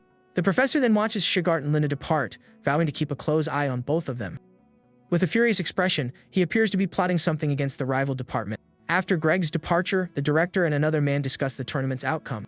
The man states that the matter affects the department's very existence, and that the director must know something. Director Otani says he cannot share the details of what he knows about the situation, but he promises it is nothing detrimental to the school and that he will feign ignorance for now. The scene then cuts to the martial arts students' dormitory building at the academy. Kai celebrates his perfect score, exclaiming that he must tell his father immediately. His roommates celebrate as well, remarking on how much stronger they've become since the entrance exam. Our protagonist thinks to himself that no one suspects him, and his plan has worked perfectly. Kai then asks how they will spend the 20 bonus points they received for placing first. One of the young men says he will save his, adding that he still owes our hero a meal. Kai then states the obvious answer is to buy materials for the following month's combat training. Our protagonist's interest is piqued, and he asks about the combat training. They then explain that the training takes place in Allen Tower, the Academy's official proving ground. Within it lies an illusory world populated with various races and beasts for the students to confront. However, only 100 freshmen are allowed entry, and the 12 from the elite class have their spots guaranteed. Kai becomes excited, stating that since they all scored a 10, they are certain to get into the tower training. At that, his other classmates ask where he's going, and the young man says he is off to buy equipment. With that, the two of them dash off, and our hero muses that every martial artist yearns to become stronger. Sipping his tea, the young man reflects that ensuring everyone scored in the tournament was the right decision. Kai then invites him to the materials shop, but our protagonist declines the offer. Suddenly, his roommate becomes hypnotized by a strange pendant dangling before him. Our hero reveals that Professor Shigart gave him the pendant, and that he wishes to examine it. Looking at the pendant he won, the protagonist wonders if it's the prize for a perfect score. Kai grows annoyed as the prize was meant for Tishi, but Shuichi just claims his only strength is luck. Hearing this, his white-haired friend sighs in defeat, seeming to accept the situation reluctantly. He then says his goodbyes, mentioning he's off to the supply store to find the others before leaving. Moments later, a large screen announces that everyone from the martial arts department achieved perfect scores. This news shocks the crowd, as the martial arts department has just secured the tournament's maximum score. Seeing this unexpected outcome, students from the other classes are left completely stunned and speechless. At that instant, a girl stomps her foot hard on the ground, showing all her pent-up anger and frustration. This is Leela, and she furiously complains that they were supposed to be the top class after the elites. With a furious glare, she speaks of the effort her father invested for over 10 years. Filled with rage, the young woman hurls a dagger of magical energy toward the results board. She complains that because of this, the martial arts group claimed 20 spots for Allen Tower. One of her companions agrees, stating angrily that those spots should have gone to the mages. However, another student recalls the base's teachers confirming they hadn't cheated on the test. Unexpectedly, a pink magic dagger flies at high speed right for the tournament scoreboard. A young man catches it mid-air, accusing the martial arts department of bribing the masters. Another young man suggests that the son of the wealthy Toroi family could have easily paid the bribe. The same young man with glasses adds that he saw two of the Taroihere's lackeys earlier. Andrew, one of Greg's students, reveals the pair bought all the remaining training equipment in the store. He warns that with the bonus, their precious materials will all be taken by the other department. Leela grips her staff, remarking that a martial artist's meridians are as fragile as glass.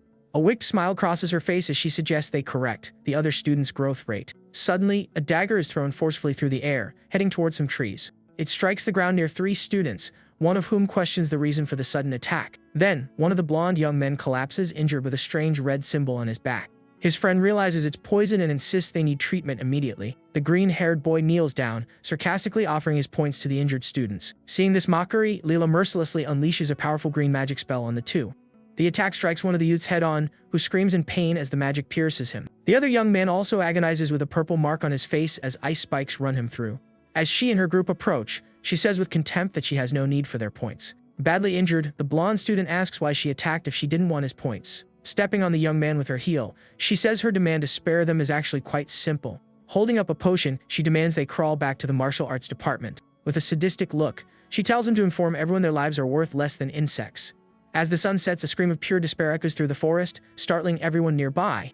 Hours later, the protagonist and Kai are searching for their roommates, calling out their names. His white-haired friend asks why he's so panicked, since they're always late anyway. With a serious expression, the hero replies that today's situation is entirely different. He stops before a tree stained with red, saying he's never smelled something so strong there. As the scent of blood hangs in the air, the protagonist's expression turns grim, and a red aura surrounds him. Completely confused, Kai asks what's happening as he watches his friend dash into the forest. The white-haired young man sprints after him, demanding to know why he took off like that.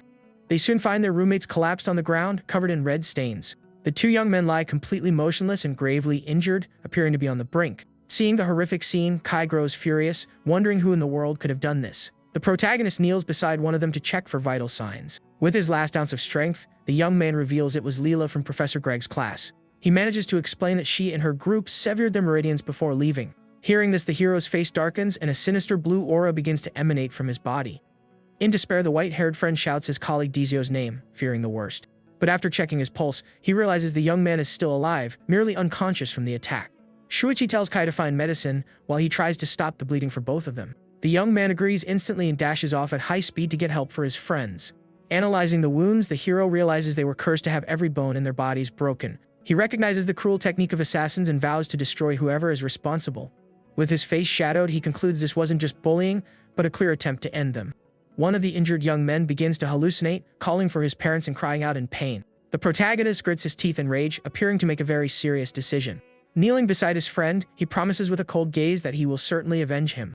At that moment, Kai and Tishi arrive at a run, calling out to the protagonist as he tends to the injured. Shocked, they ask if their friends were attacked, and Kai explains he ran into Tishi on the way. Shuichi stands, explaining they aren't in mortal danger but will need to rest for several days.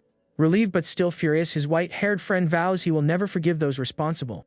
Kai announces he's going to the student council, but Tishi warns they won't be taken seriously there. With a cold smile, the hero states that he couldn't care less about the student council's opinion. The class representative is taken aback by her classmate's dark and unfamiliar expression. Enveloped in a blue aura, he looks like a completely different person from his usual gentle self. With eyes full of hatred, the young martial artist vows to see this vengeance through himself. The next day, the group makes its way to the student council room to file a formal complaint. Council President Theodore listens intently to their story and says he understands. Seated at his desk, he asks if they truly wish to duel Professor Greg's students. Shuichi confirms, adding that if they lose, they will forfeit their S-rank bonus to the other class. The president scoffs, remarking there's no proof and asking if the bonus is the pendant in his hand. He then dangles the wolf's fang pendant before them all with an air of superiority. The tournament prize swings back and forth in front of the protagonist and his friend. Suddenly, the president drops the pendant, claiming his hand slipped by accident. With an arrogant look, he asks if they don't find it inappropriate to wager something so cheap in a duel. The pendant lies on the floor near Shuichi's boot as he clenches his fist in silent rage. A golden light flashes in Kai's eye, showing his patience has finally snapped. Furious with the president, Kai moves to act, but the protagonist stops him from doing anything rash. Shuichi then calmly asks what would be considered an appropriate wager for their duel. The council president considers this for a moment, casually running a hand through his hair. The protagonist suggests that something unique to the school would be a fitting bet for the showdown. At this, an idea seems to strike Theodore and a malicious smile forms as he begins to speak. His eyes gleam as he suggests betting their entry qualifications for the Allen Tower. The proposal is that the losing side will permanently forfeit their right to enter the tower. Without a moment's hesitation, the protagonist accepts the wager with a serious, determined look. The duel is scheduled for 2 days later, and many disgruntled students cheer for Greg's class. Professor Greg, without any remorse, even praises the 3 students who attacked Shuichi's classmates. Meanwhile, Master Shigart quietly intensifies their combat training sessions. The martial arts professor observes his students training with a focused and very serious gaze. When the day of the duel arrives, a grand arena has been set up for the confrontation before a massive crowd. Some students murmur that it will be interesting and that they plan to support the martial arts department. Leela then taunts Shuichi, offering that if he apologizes now, she might just forgive him. But the hero calmly retorts that none of them know how this match will end yet. Kai brandishes his dagger, declaring he wants to get this over with as quickly as possible. Across the arena, Andrew adjusts his glasses and, staff in hand, invites them to begin. As the starting signal sounds, the white-haired friend rushes swiftly toward his opponent. Andrew immediately casts a spell and several blue magic circles materialize, creating spikes of ice. Skillfully spinning his dagger, Kai manages to evade every single one of the opponent's ice spikes. Andrew is completely stunned to see Shuichi's friend successfully defend against his attack. With a confident smirk, the white-haired young man taunts the mage, asking, "Is that all you've got?" He then hurls his dagger toward the ice spikes that now cover the arena floor. The martial artist points his weapon at his adversary, challenging him to make the next move. Andrew adjusts his glasses, his thoughtful expression suggesting he's analyzing the duel. He then smirks, thinking to himself that his opponent has no idea he's walked right into a well-laid trap. A serious expression comes over Kai as he notices a blue aura forming around his body. Suddenly, the ground beneath him freezes solid, trapping him in a prison of magical ice. The ice crystals creep up his legs, leaving him completely immobilized in the center of the arena. With a triumphant grin, Andrew declares that his opponent now has no way to escape. Surrounded by a blue aura, he prepares for the final blow, bidding farewell to the spoiled noble. Even trapped, the protagonist's friend refuses to give up, bracing for his opponent's attack. The mage slams his staff into the ground, unleashing a massive wave of ice across the arena. After the attack, a single drop of red liquid falls onto the frozen ground, signaling an injury. Andrew smiles with satisfaction, asking if the young martial artist finally understands his place. We next see Kai struck by the ice as his opponent says this is for provoking a mage. The young man hangs his head, covered in ice, looking utterly defeated. His opponent approaches and mocks him, telling him to speak up if he's surrendering. Lila smirks with disdain, remarking that as expected, trash will always be trash. With a derisive smile, Lila offers to spare his life if he admits defeat right now. A flash of anger in Tishi's eyes shows her fury at the blue-haired mage's taunt. Shuichi then asks how long they plan to keep spouting nonsense before they're satisfied. In response, Kai challenges the ice magic with a fairy aura, a lava orb forming in his hand. "You idiot!" Leela exclaims, her face a mask of panic and surprise at his reckless move. Andrew senses the imminent danger and yells for his teammate to flee the arena immediately. The lava orb then detonates, creating a massive, fiery explosion that engulfs the arena. The force of the blast hurls Andrew backward, kicking up a thick cloud of dust. In shock, the mage realizes it was lava jelly and questions his opponent's sanity. Seizing the opportunity, Kai charges at high speed toward the stunned mage. He lands a devastating punch, shattering his opponent's magical defense circle. Andrew spits a red liquid, gritting his teeth in pain from the staggering blow. The audience gasps in shock to see a martial artist gravely injure a mage. A student in the crowd screams that the young man's legs are completely charred. To escape the ice, he had sacrificed his own legs, a display of incredible determination. He then explains he waited for the opening that appeared when the mage's magic was broken. Andrew is enraged, unable to believe he was wounded by a mere martial artist in front of everyone. He screams that with injured legs, his opponent can no longer dodge his attacks. However, the young martial artist reveals he still has another lava orb in his hands. The orb erupts in a blinding flash of light, enveloping Kai in another huge explosion. Sporting a victorious smile on his bruised face, Kai shows he won't give up so easily. Andrew is shocked by the insanity of the young man, who charges forward even after the blast. However, the mage manages to freeze Kai's hand just before he can land the final blow. In the next moment, the white-haired young man's other hand is also frozen by the opponent's ice magic. The young man grumbles that he hates ice users because they always slip up at the last second. Wounded, Andrew yells desperately for the martial artist to stay away from him. Ignoring the warning, Kai shatters the ice with a powerful headbutt, striking the mage directly. From the force of the impact, Andrew spits more red liquid as his glasses shatter into pieces. He is then thrown violently against the arena wall, utterly defeated.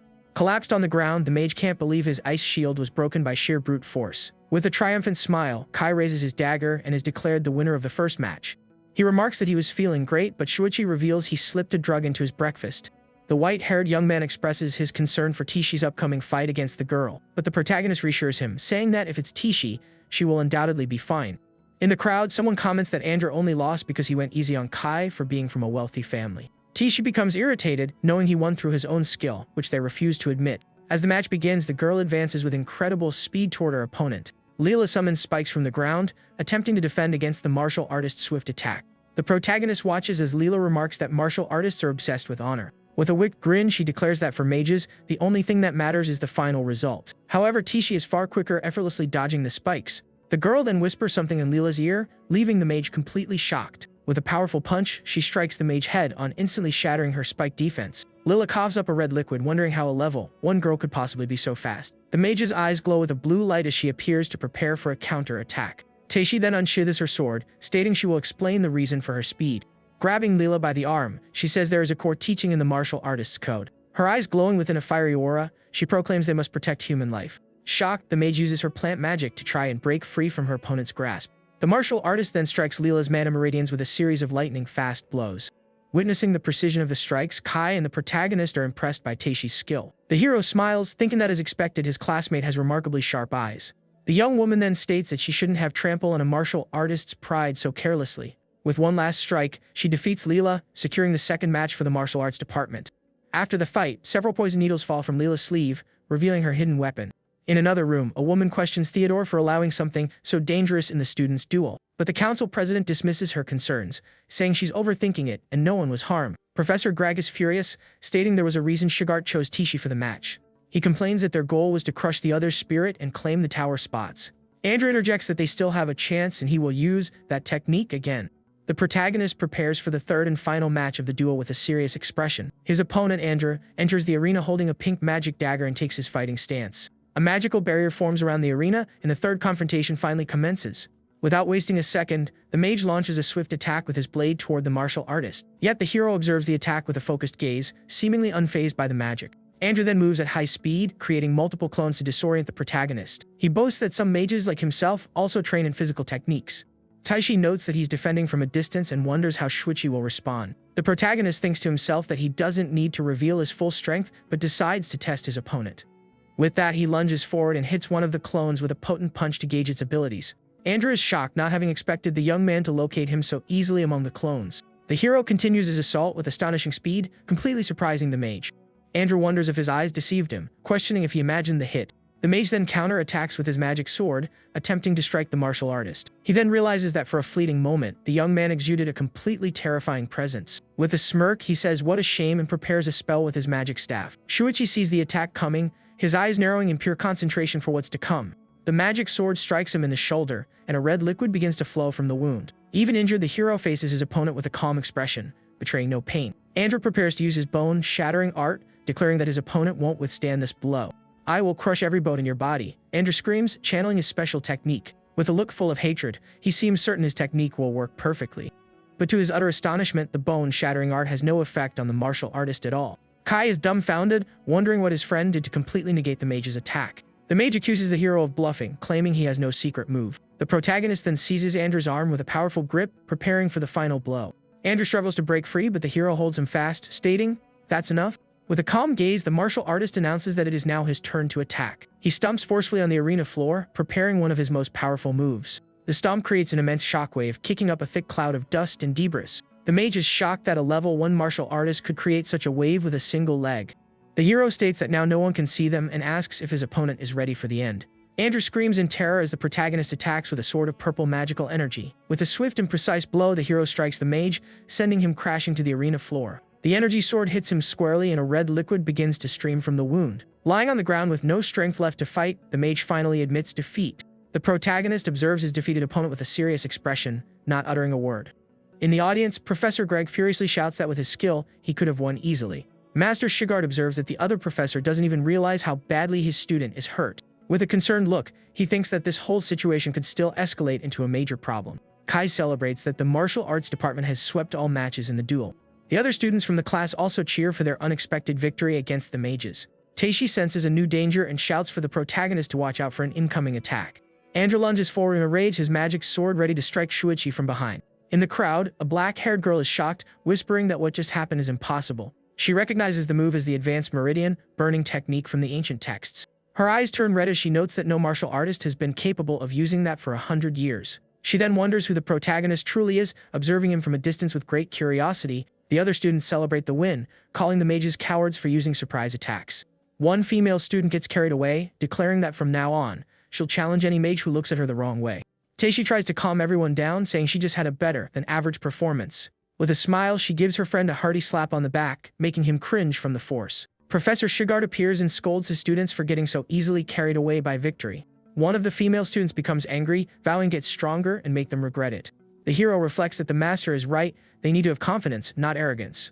A blonde woman approaches the professor, commenting that he's starting to sound like a true master. The master replies he just doesn't want his students to end up like him, and asks what she wants. The woman hands him an envelope, speaking of the ancient, forbidden art of the Meridian Smasher. Shigard's hand begins to tremble, revealing the dark veins that indicate his poor health. In the infirmary, Andrew lies in a bed, apparently recovering from his injuries. A carriage pulls up to the academy, and a man with a very serious expression steps out. He clenches his fist tightly, a clear display of his anger and frustration with the situation. Professor Greg wonders how a simple freshman duel escalated into such a huge mess. A white-haired man laments that his son's magical meridians have been destroyed.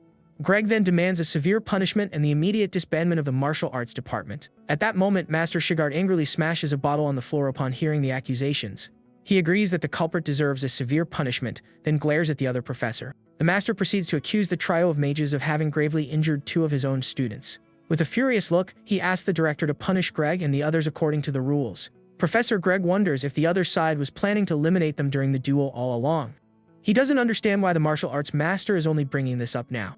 The man shouts at them not to change the subject and to focus on the forbidden technique used. However, Master Shigart points out that this technique is not something a novice martial artist could use. The other professor agrees, saying the incompetent son of the Ryan family wouldn't be capable. The master then snaps his fingers, retorting that an advanced martial artist could use the technique. Professor Greg realizes the only advanced martial artist present was the master himself. A smirk forms on his face as he asks if Master Shigart might be the real culprit. With a look of pure contempt, he points a finger directly at the other master, making a direct accusation. But the martial arts master calmly replies that if he could use it, he would have used it on him long ago. The director then asks how he explains his student's current condition if the technique wasn't used. Master Shigard ironically suggests that perhaps it's all just karma coming back around. He explains that he asked the protagonist, who denied using any forbidden techniques in the fight. The hero theorized that Andrew paid black market assassins to learn how to torture people. The young martial artist also suggested he was worried about this information getting out. Therefore, the master concludes, someone powerful from the underworld used the duel as an opportunity to act. The academy's director listens to the theory with a thoughtful expression, stroking his chin. Furious, Professor Greg shouts that they can't dismiss the issue with baseless rumors. Another professor agrees, stating it's all just speculation with no evidence. But Shigart argues his hypothesis is far more credible than a novice using an ancient technique. The master then warns that if they earn this person's resentment, things will become very serious. Night falls over the academy as the crescent moon illuminates the sky with its soft glow. The director makes his way to the academy library, holding a lantern to light his path. He searches the shelves for a specific book, finally locating it in a dusty corner. Holding the book, he notices the dust has been wiped clean, proof that someone recently handled it. The man opens the book and begins to carefully flip through its pages. He studies an illustration that shows the correct hand form for using the forbidden technique. With a satisfied smile, the director seems to have discovered something important about the case. He continues to read the ancient tome by lantern light in the middle of the dark library. The scene then shifts to a hot spring located in the region's magical Beast Mountain range. The protagonist is preparing a glowing potion for the final treatment of his injured friends. The two injured young men step into the water, and a blue energy immediately begins to heal their wounds. The hot spring's water glows intensely as the healing process continues within the cave. One of the young men grits his teeth in pain as he feels the healing energy course through his body. The blue aura envelopes the young man's bandaged arms, regenerating his tissues and bones. The healing energy also flows through the other young man's legs, restoring his strength and vitality.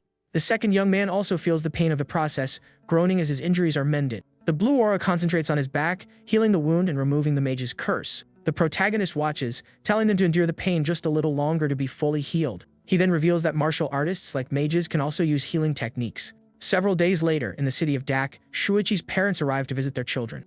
Their carriage stops, and they alight, eager to see their children after so much time has passed.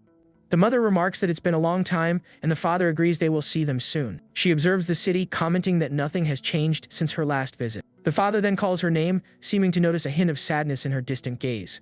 The mother smiles, telling him not to worry and that she was merely lost in memories of the past. The carriage then continues on its way through the city streets, heading toward the youth's academy. With tears welling in her eyes, the mother appears both moved and surprised by something she sees in the distance. A man on horseback approaches them, holding the reins with a calm expression. This is Saint Miranda, Catherine's younger brother and Awa's father, who comes to greet them. 10 years ago, Beastman tribes launched a massive assault on the Empire's borders. The monstrous creatures attacked with ferocity, baring their sharp teeth and claws. People banded together to resist the Beastman armies in a bloody, hard-fought battle. During this war, the young mage Catherine Miranda fought bravely against the creatures. She used her powerful magic to vanquish the monsters and protect her comrades. It was there she met the young commander Holt Ryan, and the two fought side by side. With a confident smile, the knight fearlessly faced the monsters on the battlefield. The young mage watched him with admiration as they battled the enemy forces together. After facing death together, the two promised to spend the rest of their lives as one. However, her father, Duke Miranda, fiercely opposed the marriage of the two young lovers.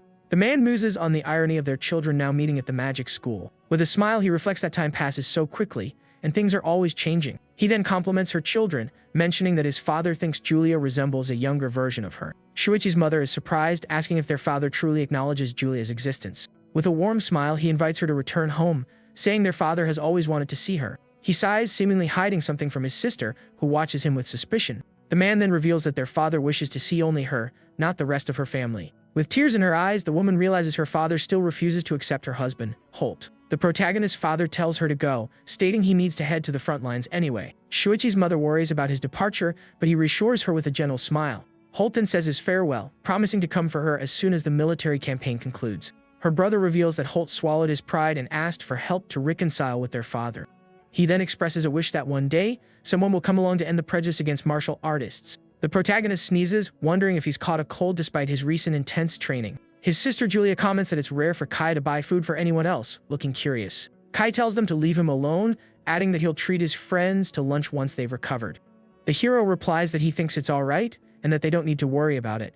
Nearby students gossip about the martial arts department's luck and the rumors from the duel. A blonde girl overhears their conversation, appearing interested in the circulating rumors. One of the young men becomes irritated by the gossip, and a dark aura of pure rage surrounds him. The protagonist apologizes and asks his friends to head to the cafeteria with Julia first. As Julia eats cheerfully, the hero notices she is wearing a new hair clip. She explains it was a gift from Owa and the Miranda family, which surprises the protagonist. He reflects that it's no surprise they would want to get close to a genius like Julia. The young martial artist then asks his sister to get along with Owa for their mother's sake. The girl agrees, adding she needs to write a letter to their mother about becoming a representative. At that moment, a purple-haired woman approaches and congratulates her on the achievement. The woman praises the girl, saying she will become a pillar of the school in the near future. The protagonist observes the woman, noticing her gaze is fixed on his sister's legs. A young man nearby gets annoyed by the woman's behavior and scolds her for staring at the girl. The black-haired woman who watched the protagonist during the duel silently observes the scene. A little earlier, a blonde teacher had stated that Julia surpasses the other student in every aspect. For that reason, she concluded the protagonist's sister was more suitable to be class representative. She then asked the black-haired girl to please understand her decision regarding the position.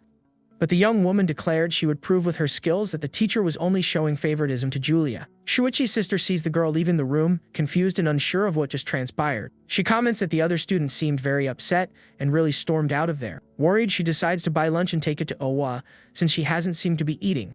The purple-haired woman then asks if Julia is close with the other girl in their class. The protagonist's sister confirms this and praises Owa's mental magic, calling it incredible. The woman agrees that mental magic is rare, but seems to be withholding some information. She touches the table, and a blue magic circle forms around the group of students.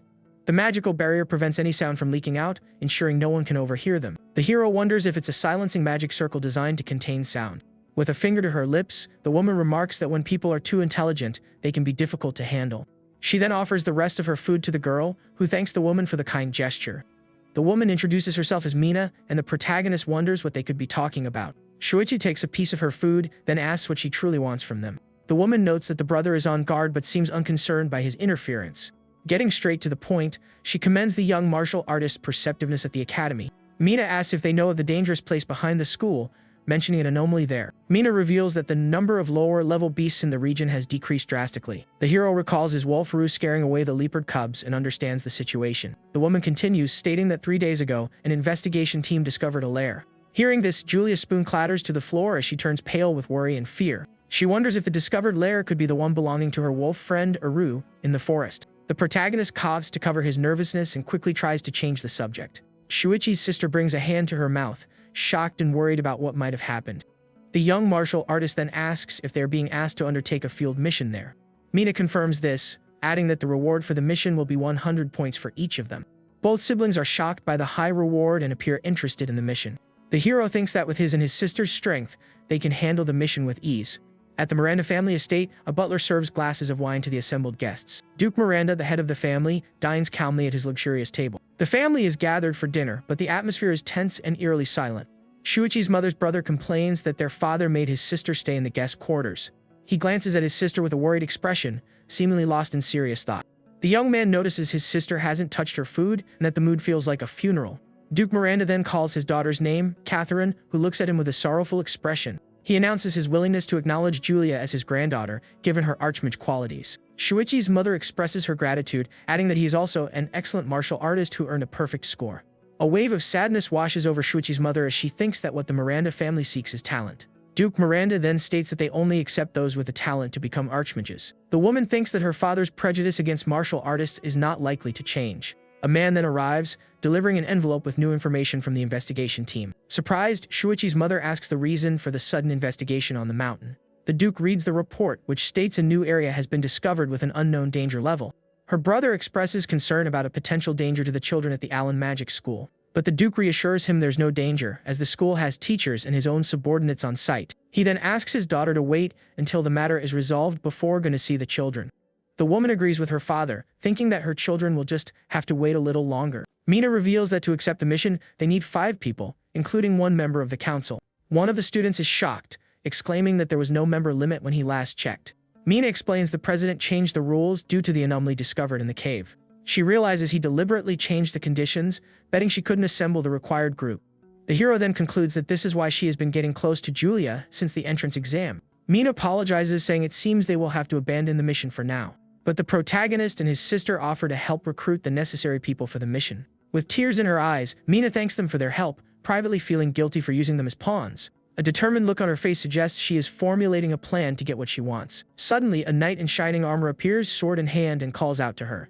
The knight announces that since his best friend is going on a field mission, he will lend his aid. With a confident smile, Kai says he will use the advanced equipment his parents bought for him.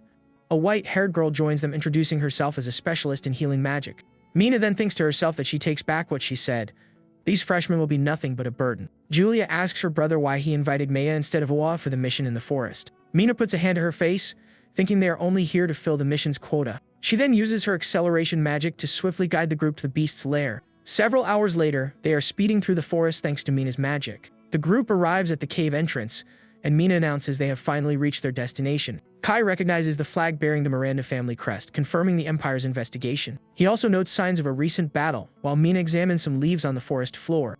The hero and his sister are relieved to see that their wolf's den has not been discovered. Suddenly, the protagonist senses imminent danger, and his eyes widen in alarm. A winged creature dives from above, and the young man shouts for his friends to prepare for a fight. Mina casts a wind spell, crying out, "Storm, become a blade." The attack strikes the creature head-on, causing it to spit a red liquid as it crashes to the forest floor. The hero easily dodges as several creatures swarm him with their sharp claws. He then notices another creature about to ambush Mina from behind, unseen by her. With a focused expression, the woman appears unfazed by the approaching danger. Kai quickly deploys his magic shield, protecting Mina from the winged creature's attack. With a confident grin, Kai tells them to leave the close quarters combat to them. He uses his shield to fend off the sharp claws of another one of the winged creatures. The hero takes down a monster with a powerful punch, earning an impressed call from his friend. Kai playfully challenges him to keep up with his speed during the battle. Mia creates a barrier of water spirit, telling the group to leave the support to her. The creatures continue their assault from above, attacking with sharp and dangerous claws and beaks. Mina thinks to herself that it's been a while since she felt everyone coordinating so perfectly together. She explains that the beast dislikes wind and lightning magic, then instructs Julia to attack. A glint in Mina's eyes suggests she is plotting something for the battle's outcome. Shuichi's sister then unleashes a powerful spell from her bright pink magic staff. Her eyes glowing with power, she uses her barrier magic to ensnare the creatures. A dome of purple energy materializes, trapping the monsters and leaving them vulnerable. The barrier electrocutes the creatures with powerful lightning, leaving them completely paralyzed. The girl's staff continues to crackle with purple energy, a testament to her immense magical power. The protagonist comments that his sister's lightning magic possesses incredible power. Julia calls out to Mina, but the woman seems distracted and doesn't respond. The girl then asks if she said something, but Mina pretends she didn't hear anything. She says it was nothing, and the two continue walking through the forest after the battle. Mina thinks to herself that she underestimated the capabilities of these pawns, and smiles at the thought. The white-haired girl uses her healing magic to treat one of Mina's minor injuries. Kai praises the girl's instant healing, saying she's like a goddess with her magic. Shyly, the girl dismisses it as an exaggeration, but then imagines the protagonist calling her a goddess. At the thought, a pink explosion goes off in her head, leaving her completely embarrassed. The hero watches her confused as she wonders why she is thinking such things. The group then proceeds into the cave, with Mina remarking on how enormous it is inside. Her magic staff illuminates the path, revealing the vastness of the dark cavern. Julia is impressed, noting that there is an even larger chamber deeper inside. The two girls lead the way, Mina's light guiding the group through the oppressive darkness. Kai is also surprised, pointing out another passage wide enough for an entire army. The protagonist concludes that the cave has been artificially excavated and may hide underground monsters. He warns the group to stay alert, as the deeper they venture, the more dangerous it will become. Without warning, several goblins leap from the shadows, attacking the group with sharp axes. Julia immediately launches a sphere of purple energy, electrocuting the creatures with powerful lightning. The goblins shriek in pain as they are struck by the girl's magic and collapse to the ground. Mina explains they are blind and rely on hearing, but the attack has secured their safety for now. However, she warns if they fight every monster they encounter, their journey will be endless. With a confident smile, Kai declares that he has an excellent plan to deal with them. A short while later, the creatures' bodies lie strewn across the dark cave floor. Kai is seen running ahead, drawing the attention of every goblin in the cavern. Julia readies her cat-eared staff, preparing to unleash a powerful spell. Mina also prepares her staff, creating a circle of blue energy on the ground. Kai is horrified to realize the two girls plan to attack, while he's in the middle of the monster horde. The two then launch their combined spells toward the swarm of creatures in the cave. Their magic strikes the goblins head-on, creating a powerful explosion of light and purple energy. The girls' combined explosion generates an immense shockwave that devastates everything in its path. The protagonist and Maya observe the scene, with him commenting on the plan's efficiency. Kai then boasts about his brilliant strategy of luring the enemies into a single location. He claims that only someone with his top-of-the-line equipment could pull off such a feat. Thanks to Kai's idea, the group successfully eliminates the monsters in a quick and efficient manner. The white-haired girl then uses her magic to heal Kai's injuries sustained during the battle. Pressing forward, they discover a vast treasure trove of gold coins, swords, and vases. The protagonist sighs, noticing the girl's fatigue, and suggests they need a break. However, Kai challenges more monsters, and the hero wonders if he's pretending not to hear. He stumps his foot on the cave floor, attracting the attention of more creatures from the darkness. With a grin, he announces that he's brought the monsters and the fight is now up to them. Turning around, he realizes the rest of the group has vanished, leaving him alone with the creatures. The protagonist says he dislikes the idea of sacrificing a teammate, but they have no other choice. Maya then promises that if he survives, she will certainly return to save him from the monster horde. Suddenly, the cave trembles and the white-haired girl looks up, startled by the noise. She asks if the sound came from Kai, but the hero clarifies that it came from the center of the monster nest. Mina asks if they should investigate the area, and the group seems to agree. The hero comments that the smell of blood is overwhelmingly strong, and a red aura emanates from the location. The woman then offers Julia a healing potion to drink before they proceed. She states they probably won't need to intervene, but it's better to check as a precaution. Upon reaching the site, they discover the bodies of several knights scattered across the cave floor. The girls are horrified, and Mina wonders if the entire investigation team has been wiped out. The protagonist senses something is terribly wrong as a tremor begins to shake the entire cavern. The cave walls start to crumble, and rocks rain down violently from the ceiling. Suddenly, the body of one of the knights is hurled forcefully in the group's direction. Mina watches the scene in horror, realizing they are in grave danger. A giant Minotaur emerges from the shadows, wielding an enormous axe, its eyes glowing menacingly. The creature bares its sharp teeth and lets out a ferocious roar at the group of students. Mina wonders why a Calamity-class monster would be found in a place like this. The young woman panics, unable to comprehend what is happening on this academy mission. The protagonist senses a familiar presence, realizing he has encountered it somewhere before. He shouts for everyone to be careful and shoves them out of the way of the monster's attack. The Minotaur swings its giant axe, and the hero braces himself to block the blow. His fist enveloped in a golden aura, he prepares for the impact of the massive axe. The axe smashes into an ice shield, which shatters into pieces from the force of the attack. Julia runs over, asking if they are alright, and the hero asks Mina if she created the shield. The protagonist says she didn't, and his eyes fill with surprise and concern at what he sees. He explains that the person in the Minotaur's grasp was the one who created the ice shield for them.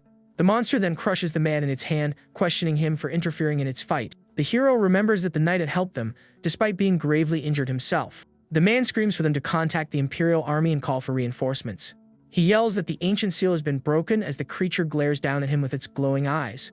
The Minotaur then strikes the knight with a powerful punch, shattering his armor. With a wicked grin, the monster declares it will devour them all, one by one. The girls scream at Mina, demanding to know why she is just standing frozen in the middle of the fight.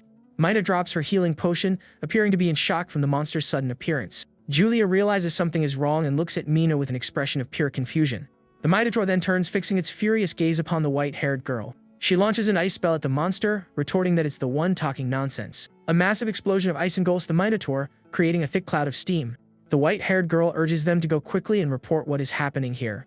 Mina and Julia agree, preparing to flee the cave and seek help for the battle. The protagonist apologizes for being unable to save him and promises to return for vengeance. The man screams at them to escape the cave as fast as they can to save themselves. With a sad smile, he freezes himself along with the Minotaur to buy them time to escape. He thinks to himself that he has done all he can, sacrificing himself to save the students. The knight encases both the Minotaur and himself in ice in a final act of sacrifice. But the monster shatters the ice with ease, roaring furiously at the man's treacherous attack. The Minotaur opens its giant maw, preparing to devour the sacrificed knight. Suddenly, purple lightning strikes the creature, stopping it from consuming the man. The monster screams in agony from the lightning attack, and the knight falls from its mouth to the ground. Julia shouts that he is not an insect, but a great warrior who fought bravely. Maya casts a water spell to cushion the knight's fall, saving him from certain doom. Mina then conjures a powerful wind bomb and hurls it at the giant monster. She yells at the protagonist, demanding to know why he is running toward the fight. With a determined look, the hero declares he will hold the creature off and tells Mina to run. The woman scolds him, insisting he can't possibly stop a Calamity-class monster alone. But the protagonist meets her gaze, saying he knows it won't be easy, but he has to try. The Minotaur then attacks, hurling a giant boulder toward the group of students. With a hateful glare, the creature bellows that they will all perish in this dark cave. The hero tells her to leave with the others and to leave the monster to him. Mina then declares that as vice president, it is her responsibility to protect everyone here. The protagonist thinks to himself that she has more courage than he expected, surprised by her resolve. The woman reveals she used magic to contact Kai and request rescue at the cave's entrance. The Minotaur lets out a ferocious roar, preparing to attack the group with its full strength. The group braces for a combined attack but realizes they cannot win against such a monster. The protagonist tells Mina to believe in everyone as he prepares for battle with the Minotaur. He then unleashes a beam of golden energy from his fist toward the giant monster. With a determined shout, he declares that they will not lose to a monster like this. The Minotaur's axe is stained with red liquid, a testament to its ferocity in battle. The creature then attacks with its spinning axe, creating a powerful shockwave. The monster's eye glows with an intense blue light as it readies its attack. The hero stands before the creature, his fist glowing with a golden aura. He then delivers a powerful punch to the monster, concentrating all his strength into the blow.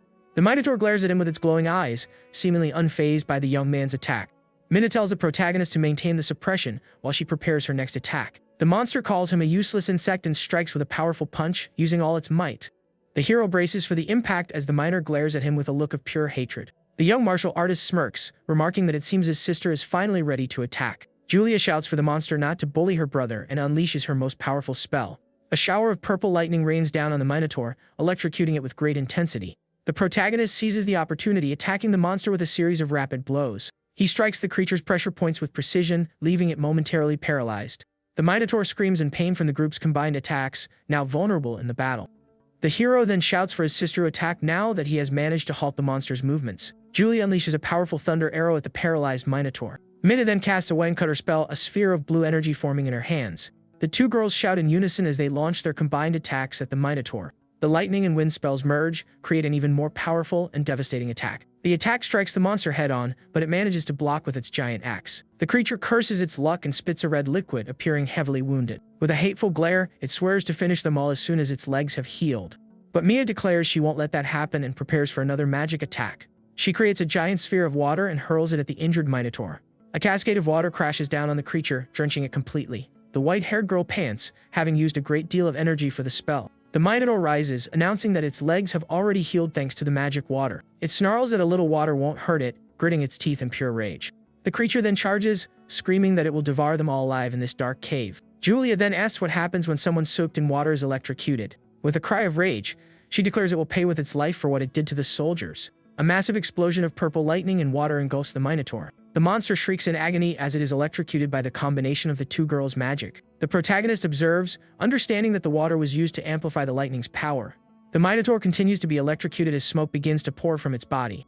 Finally, the creature collapses, defeated by the combined attack of the student group. The protagonist praises the girls' strategy, calling them truly top-tier students. His hand glowing gold, he prepares to deliver the final blow to the defeated monster. He climbs on the Minotaur's body, announcing he will stab it to ensure their victory. Mina is confused, not understanding what he means after the long battle. Suddenly, a dark and ominous red aura erupts from the Minotaur's body with great intensity. The hero is shocked, wondering what is happening to the defeated creature. He feels a strange pressure as the red aura hits him with the force of an explosion. A dragon-like form materializes, attacking the protagonist with powerful red energy. He is thrown backward by the attack's impact, landing hard on the cave floor. A shadowy creature with glowing red eyes emerges from the body of the defeated Minotaur. Kai, waiting outside the cave, feels the tremor and becomes frightened by the situation. He wonders if it's an earthquake, realizing something incredibly dangerous must be happening. The young man decides to call for reinforcements immediately, telling everyone to hang in there.